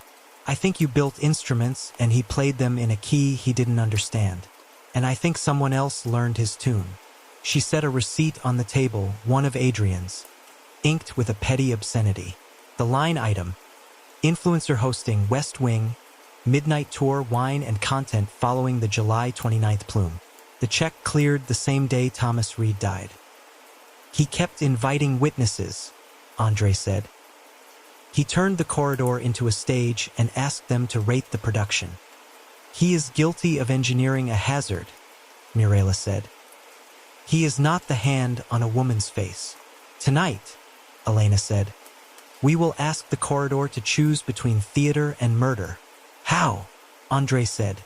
She slid a small ampoule across the table, labeled with a fluorescing dye you can't explain to marketing but that courts a door. "We dress the chain with transfer paste," she said. "A thin coat that dries invisible, that prints on cotton and hides from nitrile. We kill the timer. We leave the manual override live. And we wait for the hand that cannot resist making the house sing." Mirela stared at the ampoule as if it were a mirror. "And when the chain glows on someone's gloves? We separate the roles," Elena said. Adrian for mechanism and money. Mirela for knowledge and software. And the person who carries fear in one hand and force in the other, we find him in the walls. "And if it is not a him?" Mirela asked, the scientist's pedantry clinging to fact over comfort. "Then we'll use the right pronoun in the charge sheet," Elena said. But I have the size of a shoe and the shape of a life from people who know the castle's ribs. We bait the chain. We listen for the phone that texts when the air changes. She shut the folders with a small, final sound, then opened her notebook and wrote the knight's rule in a line without ornament. Sting, disable timer, coat chain, log plume attempt, catch operator in passage. Parallel, monitor lab repeater for burner traffic. Asterisk asterisk. Were Popa and Dragon staging atmospheric theater that someone escalated to murder? Tonight we put a hand to the chain and ask it to name its owner. Asterisk asterisk. Part 9, Night Test. The hand on the chain. The corridor wore its night face again. Emergency strips dimmed to the thinnest thread, sensors blinking their disciplined patience. Elena stood under the third arch with the lion to her left and the keep stair seal a thin red slash across the dark. The chain in the passage had already been dressed. A breath of transfer paste rubbed along links like oil on a violin string, invisible dry, hungry for cotton and indifferent to nitro. The timer relay sat gutted of its fuse, its LED as dark as an admonition. Only the manual override lived, the brass lever listening for a hand. Andre checked the watch roster and the radios, then checked them again. One plainclothes held the north seal, another the stair mouth, a third the service turned farther down where sound somersaulted if you didn't pin it with numbers. Elena made 2 more circles with her pen, lab repeater monitor, burner traffic, flag. Then she tuned her ear to the house. The keep breathed. The bell in the village made a practice ring to remind the hour that it owed them one more. Midnight strung itself out like wire. Count down from a minute out, Andre said into the whisper mic. We're not on a quarter, Elena said. He's manual. He's appetite. He comes when his nerves tell him I can't stand the waiting. To keep the waiting from multiplying its own echoes, she set herself to small work. She marked the pressure trace with tiny notches where the corridor side normally. She scribbled a line for herself. Do not fill gaps with ghosts, and when that failed, she let her mind catalog the way transfer paste prints. How it leaves a feathered corona on cotton, how it refuses nitro, how it rides in the seams of a glove that has seen more instruments than dishes. 008. The pressure line made one of its innocent ripples. 009. Another. 010. The tremor before a dip, the same profile as before, ought to have appeared. It did not. Timer's dead, Andre murmured from the seal. He has to pull. Elena heard it then, the human presence that architecture always admits if you train your ear. A footfall held back into quiet. Then another. The smallest rattle of chain against guide eye, the correction of a hand that means to be sure. Motion alert, her tablet whispered. A gray square shivered into life. The pinhole's view of the hatch's inside edge. A shadow occluded the frame and then leaned away. Fingers ghosted in and out, a guessing touch against the lock they had replaced with a signed strip of forensic tape that any court could love. The tape flexed, sighed, held. The fingers withdrew. The shadow slid into the passage. Above, in the corridor, the audio band woke faintly as fabric negotiated stone. Elena made her voice barely a breath. Hold positions. The passage swallowed sound for a dozen heartbeats. When it gave any back, it was a faint metallic click. The lever's spring acknowledging its first attempt. Prime. The pressure trace on Elena's screen shivered but, with the timer dead and the intake capped, went nowhere. The faint 64 Hz hum tried to find its shape and failed. The second click came sharp, impatient. Push. Nothing. There was a breath that was not the corridor's. A human breath drawn in tight as if the ribs meant to hold it hostage. Then the lever rattled twice with an anger that had nowhere decent to go. Footsteps. A shoulder scuffed the passage stone. The shadow turned. Elena nodded once to Andre. They moved. The service turn filled with white light. The figure in the hatchway froze. A creature caught between choosing a lie and choosing a corridor. Then he did what men who rely on smoothing words often do when hands take priority. He put his palms up. Adrian Vardy's blinked into the brightness, hatless, hair tamed by habit rather than comb. Cotton-lined gloves on his hands like a guilty man's idea of tidy. Under UV they glowed along the palms and fingers, a quiet constellation that drew itself in the exact places a lever teaches you pressure. "Don't move," Andre said, voice trimmed down to duty. "Mind your step. Face the wall." Adrian made a sound half indignation, half plea. "I heard a noise," he said. "I came to check the ventilation. The timers have been irregular." "Because I removed their fuse," Elena said evenly. She took his right glove by the cuff with tweezers and rolled it forward like a skin, preserving the palm. The UV lamp forgave none of it. Fluorescence traced his grip. Asterisk asterisk ball of thumb asterisk asterisk. First joint, 2 fingertips where force concentrates if you're impatient. The left glove sang the same song in a different key. "What is that?" he asked, staring at his hands. "Proof," Elena said, "of a hand that knows this lever." He almost laughed, the way some men laugh in confessionals. "I built a corridor that smells," he said. "That is my crime. I did not lay hands on anyone." "Tonight your hands were on the chain," Andre said. "That's charge 1. A hazard system," Elena said. "Operated outside testing hours, in a sealed passage, during an investigation into 4 deaths. Charge 2. He looked between them, then over Elena's shoulder where the chain glittered once before the angle stole it. "It didn't work," he said, not quite able to keep failure out of his voice. "You'll find your organ less obedient than before," Elena said. "You mistuned the bellows saint." His jaw set. "I do not accept." Her tablet pulsed against her palm. "Alert. Lab repeater. New SID ASIC. Unknown device." A line of text scrolled like a snake under glass. "Summons out. Prepaid. Do you smell him yet? Route. Lab North. Timestamp. 00:10:41. Elena lifted her eyes. "And as the corridor failed to breathe," she said, "someone in or near Morela's lab sent a taunt to Thomas Reed's widow. The same phrase used after his death. The sender used a castle repeater that lives in that room." Adrian's mouth opened, wanting to put words between himself and that fact. None of his words would fit long enough to be true. "Escort him to holding," Elena said. "Document his hands under UV. Bag the gloves separate. Andre, I need 2 to the scriptorium now." They moved like the first 3 moves in chess you play by reflex. Adrian went out between officers, his linen shirt looking suddenly like costume. Elena and Andre took the stairs up toward the lab.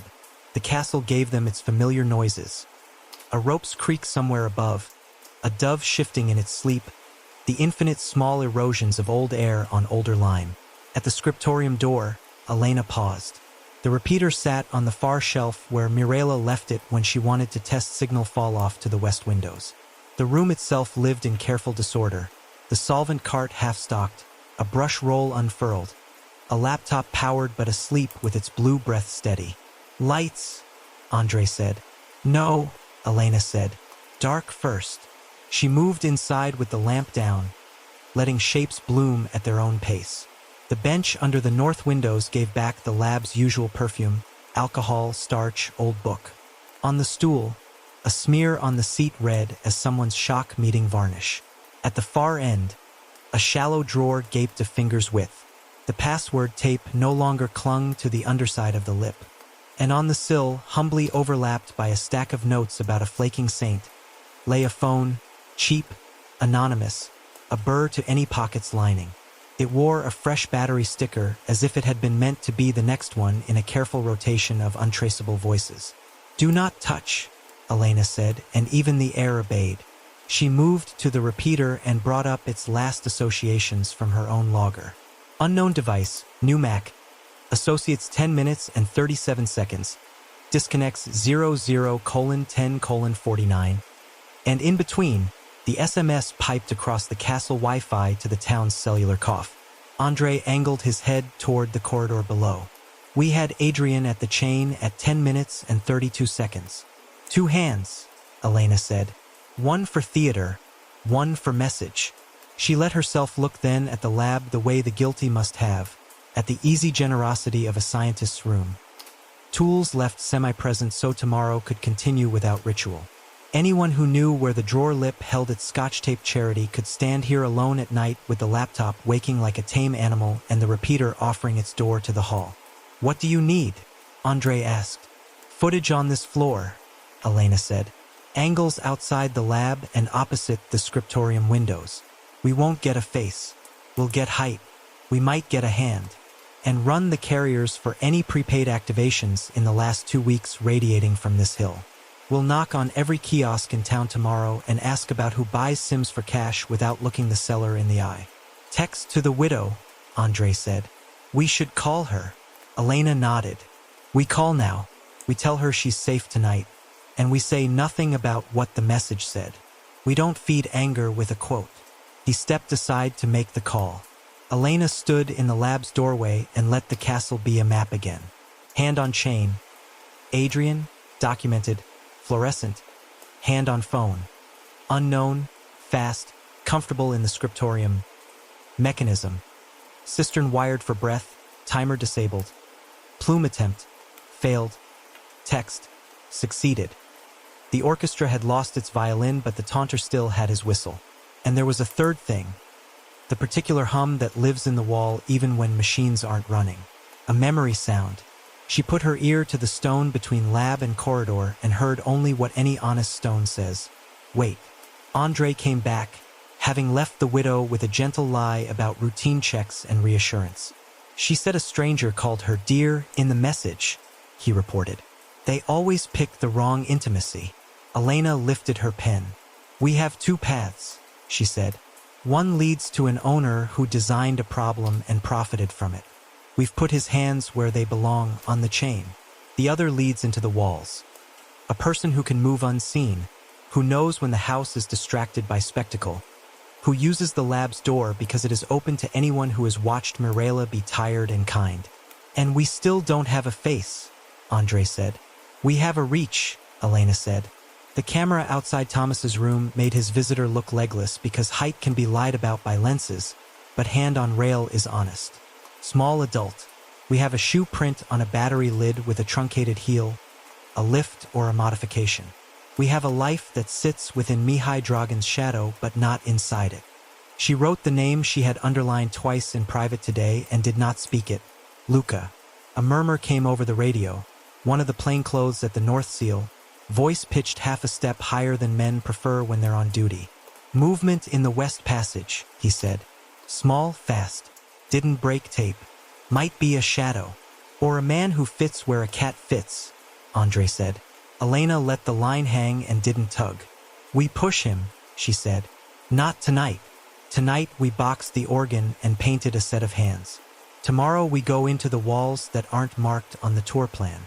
She walked back to the corridor to write her night to the minute. 00:10, attempted plume, timer disabled, manual override pulled, operator caught, Vardy's, UV positive on cotton-lined gloves, simultaneous outbound SMS from lab repeater, phrase used July 29th, device seized, drawer lip password missing. Asterisk asterisk she added 3 words, each its own stone, split the roles. On the way past the lion, she let herself breathe once, fully, without the corridor's trick in it. The air tasted like nothing, tasted like stone that has held water and won't tell you where. In the silence, the castle learned a different song. A house that had tried to be a theater, remembering it was also a lung, and that lungs draw, and that what is drawn must go somewhere. Tomorrow, she said softly to the lion, we follow what you exhale to the face that breathes with you. Part 10. Interrogations. Theater versus murder. Morning took the castle's edges down a shade. In town, the station interview rooms smelled of coffee and floor cleaner and the day's first lie. Elena set her notebook on the table with the soft authority of paperwork that will outlive everyone present. Adrian Vardy's came in wearing borrowed humility and yesterday's linen. His right hand trembled once before he sat on it. A child's trick applied to a man.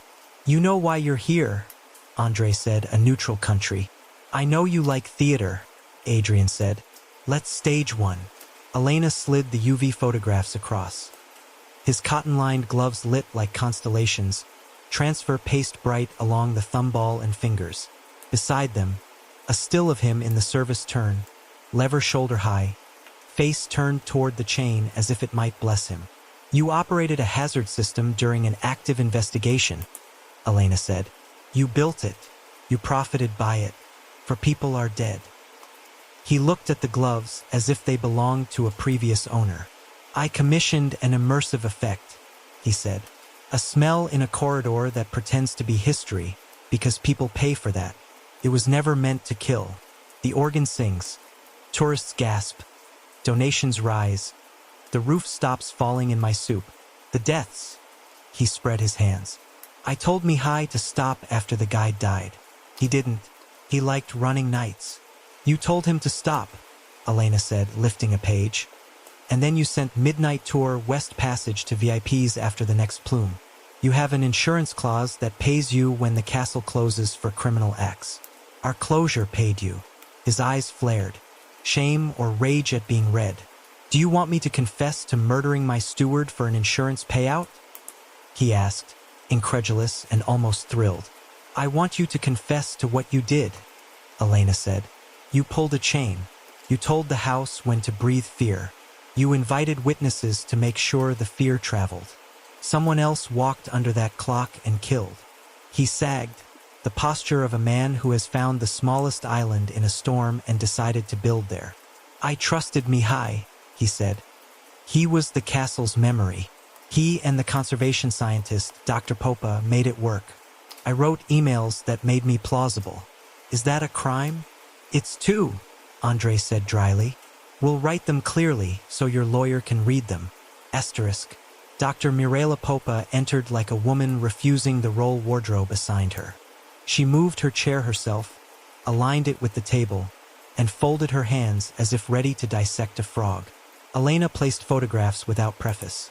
The cistern lung with its bellows and trays, the relay smear lifted into a thumb ellipse, the shelf with wax pellets, ambergris tincture, iron filings. Then the print of her purchase orders and a screenshot from DemoSent. Timing grid open, file names that rhymed with dates they already knew. I built tools, Mirela said before Elena asked. I refused their misuse. If Mihai and the owner bastardized my work, it is because I was not strong enough to chain myself to the lion's mouth. You badged into your lab during 3 odor windows, Elena said. Your repeater renamed itself Hall North and then back again. Last night, from that repeater, a burner texted a widow. Do you smell him yet? Mirela's face did something that would have broken lesser mascara. She did not wear any. I left a password taped under a drawer lip because exhaustion is not a moral virtue, she said. I did not send messages to widows. I did not put a pillow over Ilinka's face. I did not escort a man to a ravine and watch gravity as if it were theater. Elena laid down a small bag with a shred the color of sky. Asterisk, asterisk, nitrile, asterisk, asterisk, she said. From Ilinka's floor, and cotton liner lint, the rare wax additive we found as a trace under her nail, this signature impurity, appears in a brand you ordered last spring. It also appears, Mirela said steadily, in every lab in this region that can afford the better wax. If you wish, I will name you 3 colleagues whose cupboards will match your spectrum, but their alibis will hold. As mine does, I was on a video call with a museum board in Cluj for one killing, logged into a server for another. Your timestamps can hate me. They cannot move me. Elena didn't soften. You met Mihai at the cistern hatch a week before the first plume. I scolded him, she said. He ran tours past a wall that wicked salts like a thirsty pilgrim. He smiled, said the castle warned, and I told him stone warns only of poor maintenance. Elena slid the UV lift of the relay thumb into the light. We will match this to a hand, she said. If it is yours, your alibis will tear. Mirela showed her palms as if they were tools. It will not be mine. Andre, practical, unromantic. Do you know who could move through your lab without you noticing? Asterisk, asterisk, Luca Dragan, asterisk, asterisk, she said at once. He returns small brushes like a magpie. He fits vents. He thinks science is a trick that steals from his father's hands. Luca would have your password tape, Elena said. He has my patience, Mirela said. It was finite. She sat back, the posture of a witness who knows she has survived the hour not because she is innocent but because facts have agreed to it. Asterisk. There is a third interview you conduct with a dead man. It happens with the objects he left arranged in a stubborn order. Mihai Dragan had a pegboard of keys that would have made a jailer weep. He had, at the back of his tool chest, a USB drive in an aspirin tin, because men of his age still believe pills are private. The drive contained checklists with a foreman's poetry. Oil pump gasket, clear drain silt, prime bellow once each month. In the middle of the folder tree, a document with draft warnings, thresholds for 1-octan 3-1, NH3, and a rule that would have kept the bellow saints from becoming sins. Do not vent into corridor when public present. The tone changed where Adrian enters the conversation. The notes stiffen. Owner insists on stronger plume. No candles. Schedule midnight demo, West Passage. He knew, Andre said. He knew how to make it safe. He also knew how to make it louder. Elena paged through until she found the thing she always expects in a toolman's drive. A pride photo, the bellows array new, the hoses tidy, the relay box open to show off a wiring job that would embarrass fewer men than it should. Over the worktable edge, the corner of a glove. Asterisk asterisk cotton liner asterisk asterisk peeking under nitrile. In the corner's shadow, too low to seem like anything unless you knew to ask, a second hand. Small, the wrist bone prominent, a scar like a pale string along the ulna. Who took the picture? Andre asked. Men who build take pictures of their hands, Elena said. Men who help lean into frame. She called up personnel files on her tablet. Luka Dragan, IH, 29 years, part-time labor. Notes from social services about dwarfism, adaptive footwear, aversion to strangers, talent for small repairs. They searched Luca's room with the same prayerful sarcasm you use on a chapel that still draws coins from pockets. Respectful until you find the slot. A drawer near his bed surrendered a bronze mask stand. Heavy, blunt edge polished by 100 years of holding something theatrical. Its corner matched a linear wound on a photograph of Radu Petrescu's ear. A plastic tub yielded cotton liner gloves and nitrile in sizes small. A shoe rack displayed boots with a lifted heel, a truncated edge where the cobbler had sawn and patched. On a shelf, beneath a folded work shirt, lay a phone with a prepaid SIM. Its outbox had been scrubbed like a conscience after church. But towers remember. A log pulled by Warrant sang the call in response to Mirela's repeater on the nights that mattered. Cash shards gave them the bones of phrases. Counting yet, smell him yet. And there were texts never sent, saved in drafts like a man rehearsing what he wants to be brave enough to say. You made father obey, they laugh and pay. If he sells the house, I will burn the hill. Elena let the air out of her chest carefully. We have a third hand, she said. A small man moving where pipes move, using the corridor's omen to schedule fear. He learned from a father who loved mechanisms and a boss who sold thrill. He turned both into murder. Andre nodded once. We bring him in. Not here, Elena said. Not in a square room with a straight table. He lives in angles and chases. He will try to fit the ducks if we chase him. We invite him to the one place he trusts. The passage. We keep the chain bright as bait, and we close the other doors. She gathered the exhibits that would seem like accusation and like promise. The mask stand, the gloves, the shoe with its orthopedic edit. She pocketed the USB because the dead deserve their names read aloud when the puzzle is named.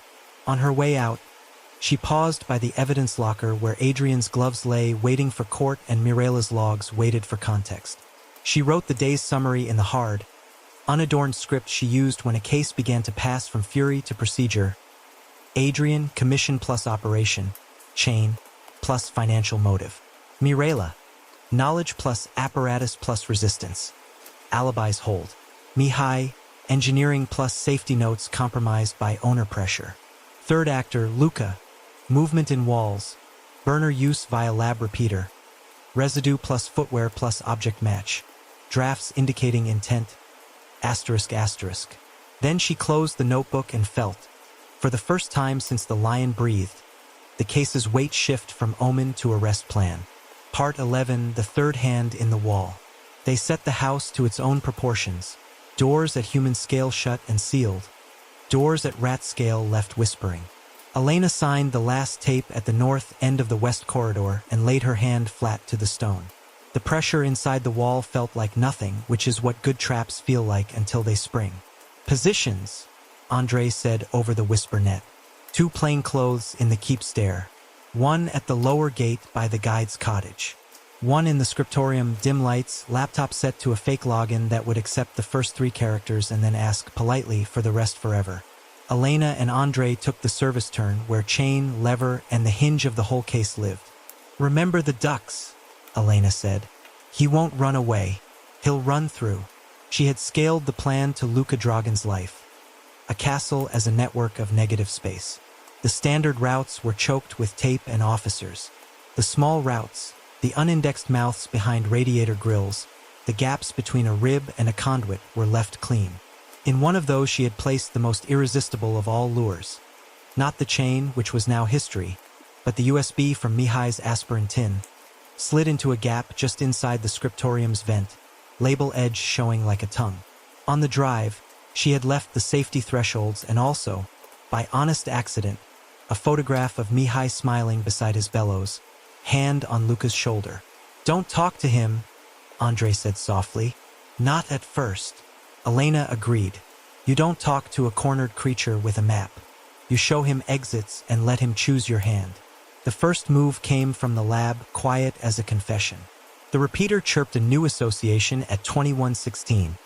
The fake login accepted 3 letters. The laptop breathed blue. A camera set low on the bench saw only a shoulder and a hand, both small and calloused, and a scar white as chalk along the ulna. The arm from the pride photo. The hand reached under the drawer lip. No tape. The hand closed, opened, judged, and then went for the vent. He did not pry, he lifted. Old grills fasten with impatience and release to those who know their temperament. The grate tipped. A compact body folded in. The camera socketed his silhouette for 7 frames and lost him to black. "North wall," Elena said. "He's in the flank." Andre was already moving. The plan was a loop. From scriptorium vent to the shot tunnel that once carried rain, along the old pipe chase that emptied at the service turn. Elena stood with her back to the wall and heard the duct before she felt it. A soft gallop on ribs, an elbow snag, a breath that wanted to be quiet and refused. She didn't stand in the opening. She knelt to the side of it the way you kneel beside a foxhole when you mean to meet eyes without looking like a horizon. A face appeared in the dark. 2 palms braced in the stone to lever the body forward. The engineer's son choosing leverage over panic. Luka Dragan's head was large in the way adult heads can be on small bodies. His hair was cut with a kitchen scissors patience. His eyes were bright like animals that don't trust fire. When he saw Elena away from the center line, he stopped. He didn't flinch. He calculated. "Luka," Elena said, not as greeting but as the name of the geometry between them. He looked past her to the chain and the lever with the polite disgust of a craftsman seeing an instrument in a stranger's hands. His breath came thin, ducked lungs, quick sprints instead of long walks. She could smell the ambergrease on his cuffs and, beneath it, faint octanone that never leaves a room once it has learned it. "Come out," Andre said from the far side, voice even. "No cuffs until we're in a wide place." Luka's left hand opened and closed, a small tremor chasing his fingers. A cotton liner had worn smooth where a lever had sat 100 times. He had come for the USB, Elena realized. Not to hide it, he didn't think in litigation, but to carry it. To have the shape of his father's notes against his chest. "You sent messages," Elena said. "You wrote questions to a widow and you wrote answers to yourself." He watched her mouth as if language were a species of weather. Interesting, but not causal. "We turned your organ off," she said, nodding to the lever. He, Adrian, pulled anyway. The house refused him. "He pulled wrong," Luka said, and the voice startled all 3 of them because he had put it away for so long. He said it with the slight blur of someone whose teeth have learned not to show. "He doesn't wait for the bellows to take the slack." Elena did not let herself look at Andre. She looked at the scar. "You learned waiting," she said. You learned it watching your father make the cistern breathe like a beast.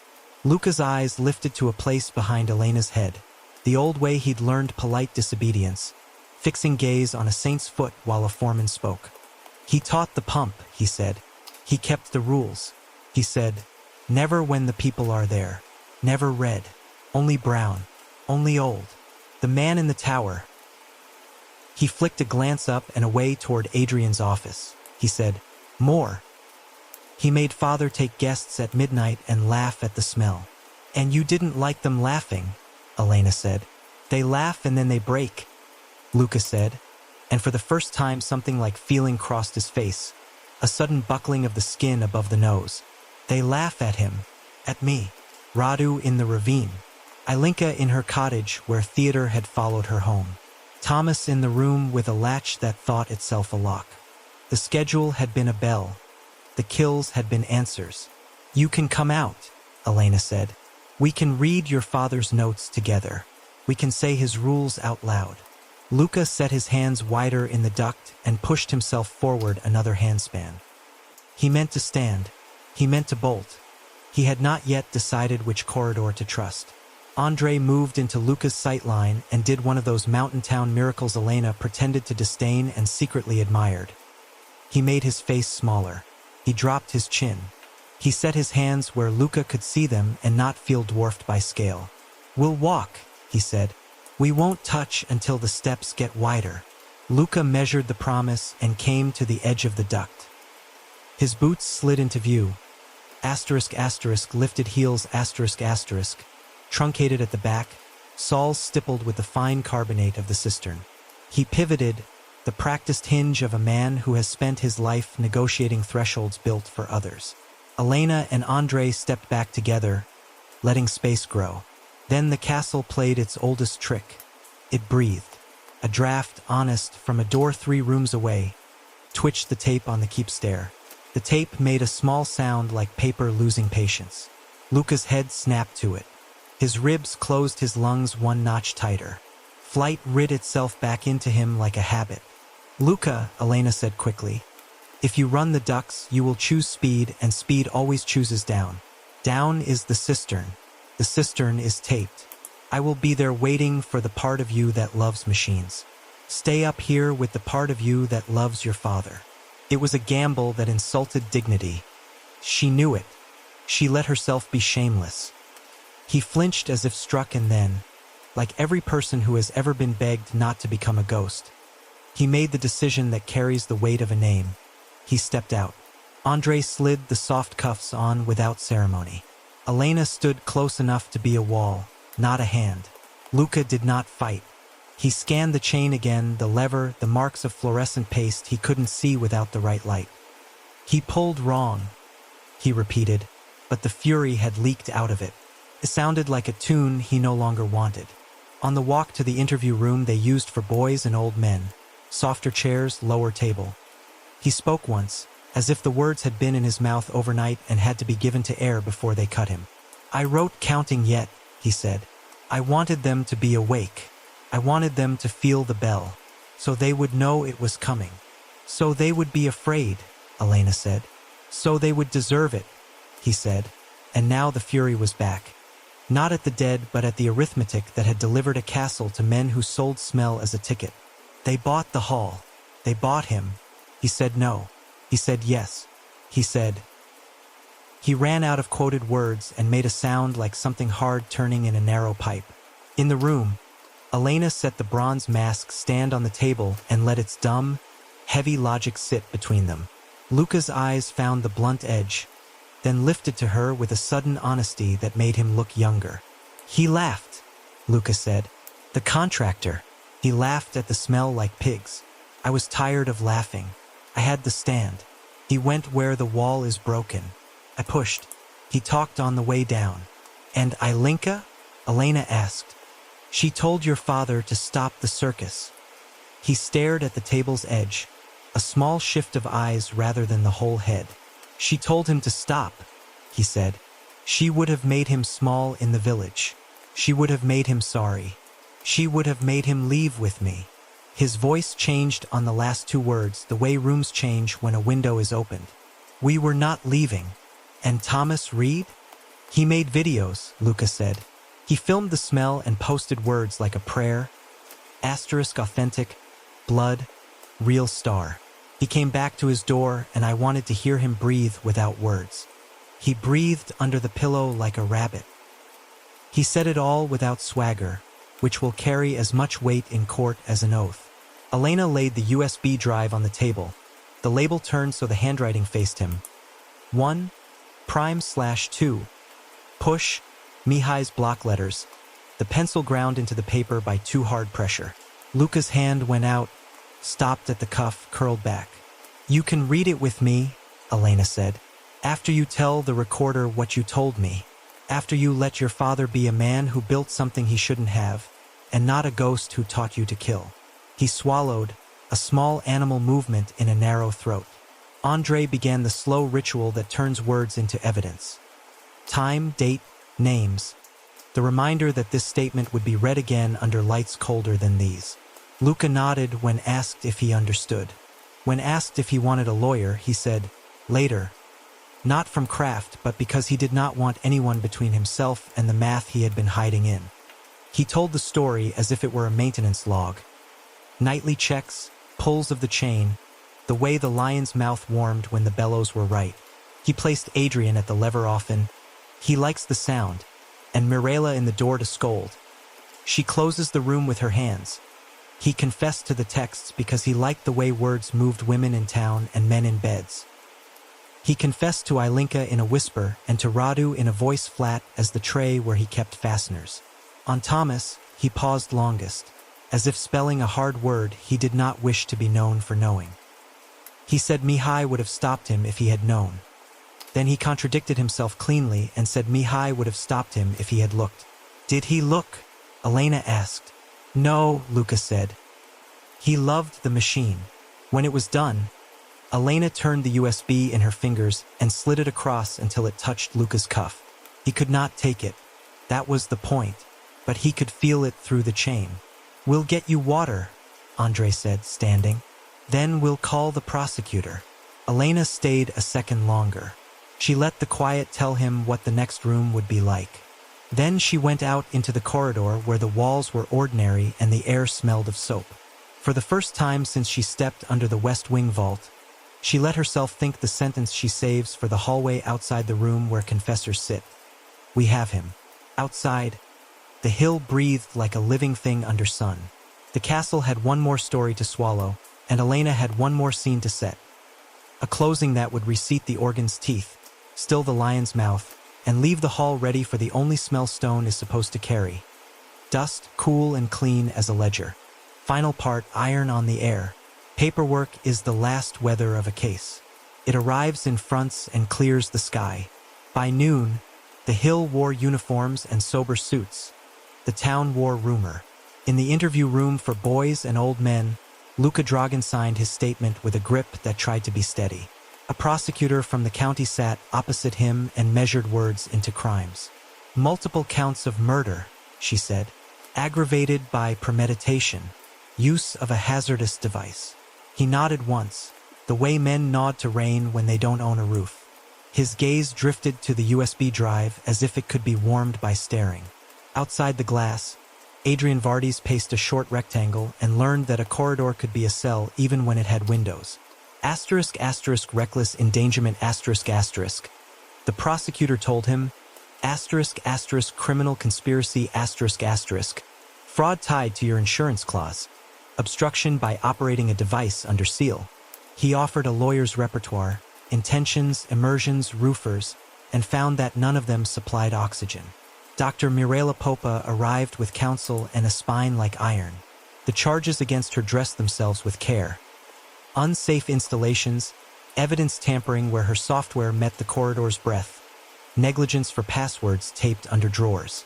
She did not argue innocence of everything. She argued context and limits and produced alibis that held against clocks. When Elena asked if she would testify to what she built and what she refused, Mirella said, with a diagram and a broom.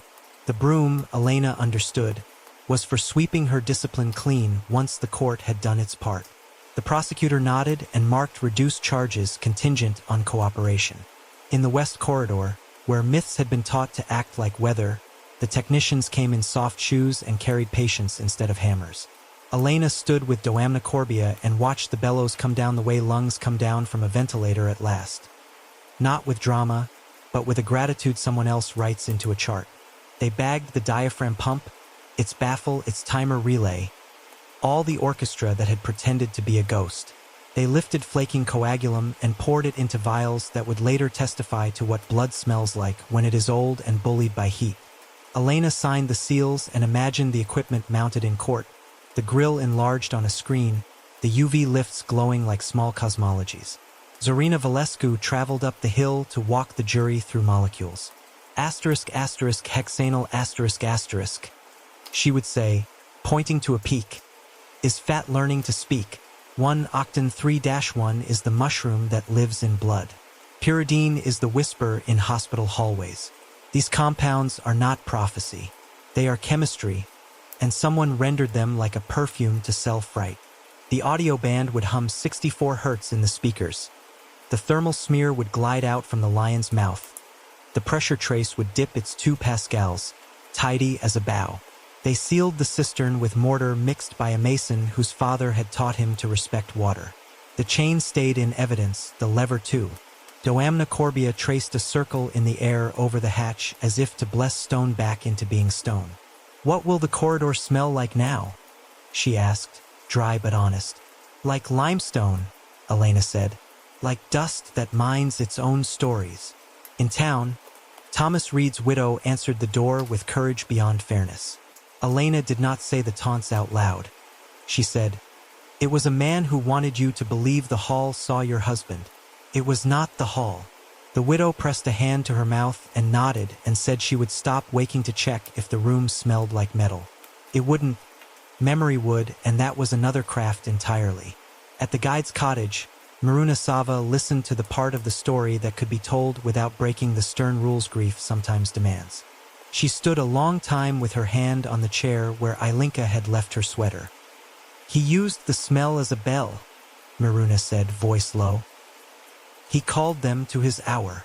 Elena didn't add that Ilinka had answered with scorn and courage, and that those, too, can be bells. The ravine where Radu Petrescu had fallen offered back a dry wind and the faintest bell of stone on stone. Andrei walked the lip with the bronze mask stand bagged in his hand. "He talked on the way down," he said quietly, remembering Luca's flat line. "I hope he used the time well." Elena said nothing. Hills keep secrets. It is how they stay hills. Back at the castle, Elena made the long walk she had promised herself. Court to keep to corridor, corridor to lion. She had one task left before the case belonged to calendars, the bureaucratic kind, not the killing kind. Under the lion's polite mouth, she set a brass plate the size of a man's palm, mounted with 2 screws and the slow care reserved for language that will outlast trend and outrage. It read, "In this hall, a device was built to sell fear. It was used to schedule murder. The stone did not warn. People did. Asterisk, asterisk." Doamna Corbia watched her polish the plate and made an expression that in another life would have been a smile. "You like leaving sentences behind," she said. "Better than smells," Elena said. They walked out into a noon that had the decency to be ordinary. On the steps below the tower, Adrian was led past with his humility recreased for court. He looked up at the plate and then away, a man discovering that history is less forgiving than hospitality. In the lower yard, a van door closed on Luca, whose cuffs had been replaced by a belt and whose eyes had settled into the middle distance of men who were beginning to learn time by a different clock. He glanced once toward the west wing, not for the lion, Elena thought, but for the hatch, the place his father had tuned and he had turned into a mouth for punishment. Mirela stood by the chapel door with the heritage officer and spoke in a hush about salts and plinths and repointing and the long, slow work of making rooms unlearn habits. And because an ending should be proved, Elena went back once more that night. She asked Andrei to keep the tape down and the lights thin. She stood where she had first stood and looked where she had first looked. The pressure line idled. The thermal screen saw nothing more dramatic than air correcting itself around stone. The audio band rested. Then, because the body is its own archive, her nose misbehaved. For an instant, the air said iron the way a dream says fall. Unearned. Convincing. She closed her eyes and counted 1, 2, 3, 4. At 5, her brain caught up. It was memory, not chemistry. She breathed out, and the corridor received her breath and did nothing with it. She wrote the last line of the case on a small card for herself and slid it into the notebook where the ugly work lived. The hall did not predict death. A man kept time with terror. Below it, an epilogue for anyone who might someday need to say it aloud in a room that has learned to distrust smells. Prophecy is just a schedule with someone willing to keep it. In the morning, tourists would stand on the tape line and read the plate and ask one another if they could imagine a corridor that smelled like blood. Some would try to smell it. Some would swear they did. Most would not. The lion would show his polite roar to cameras and to hands that could not reach him. The cistern would keep the hills water and not sing. Stone would be stone. Elena stood at the north end and felt the old structure doing the oldest thing. Asterisk asterisk holding asterisk asterisk. She thanked it without superstition, the way you thank a bridge when you cross. Case closed. The corridor sleeps again, but its echo lingers. We followed its breath through blood, mechanism, and guilt, and found no prophecy there, only a schedule made by human hands. If you've stayed with us through the case of Transylvanian Trace, thank you for listening, for walking the dark with your eyes open. Detective Elena Markham has sealed the hall, but the air still remembers. The next mystery waits where silence pretends to be peace, and we'll be there when it breaks. Until then, turn down the light, keep one ear to the quiet, and remember, every whisper has an engineer. You've been listening to Somnolent Conspiracies. If you enjoyed this investigation, don't forget to subscribe, ring the bell, and leave a like. It helps us keep the archive alive. Every shadow has a story, and we'll tell it to you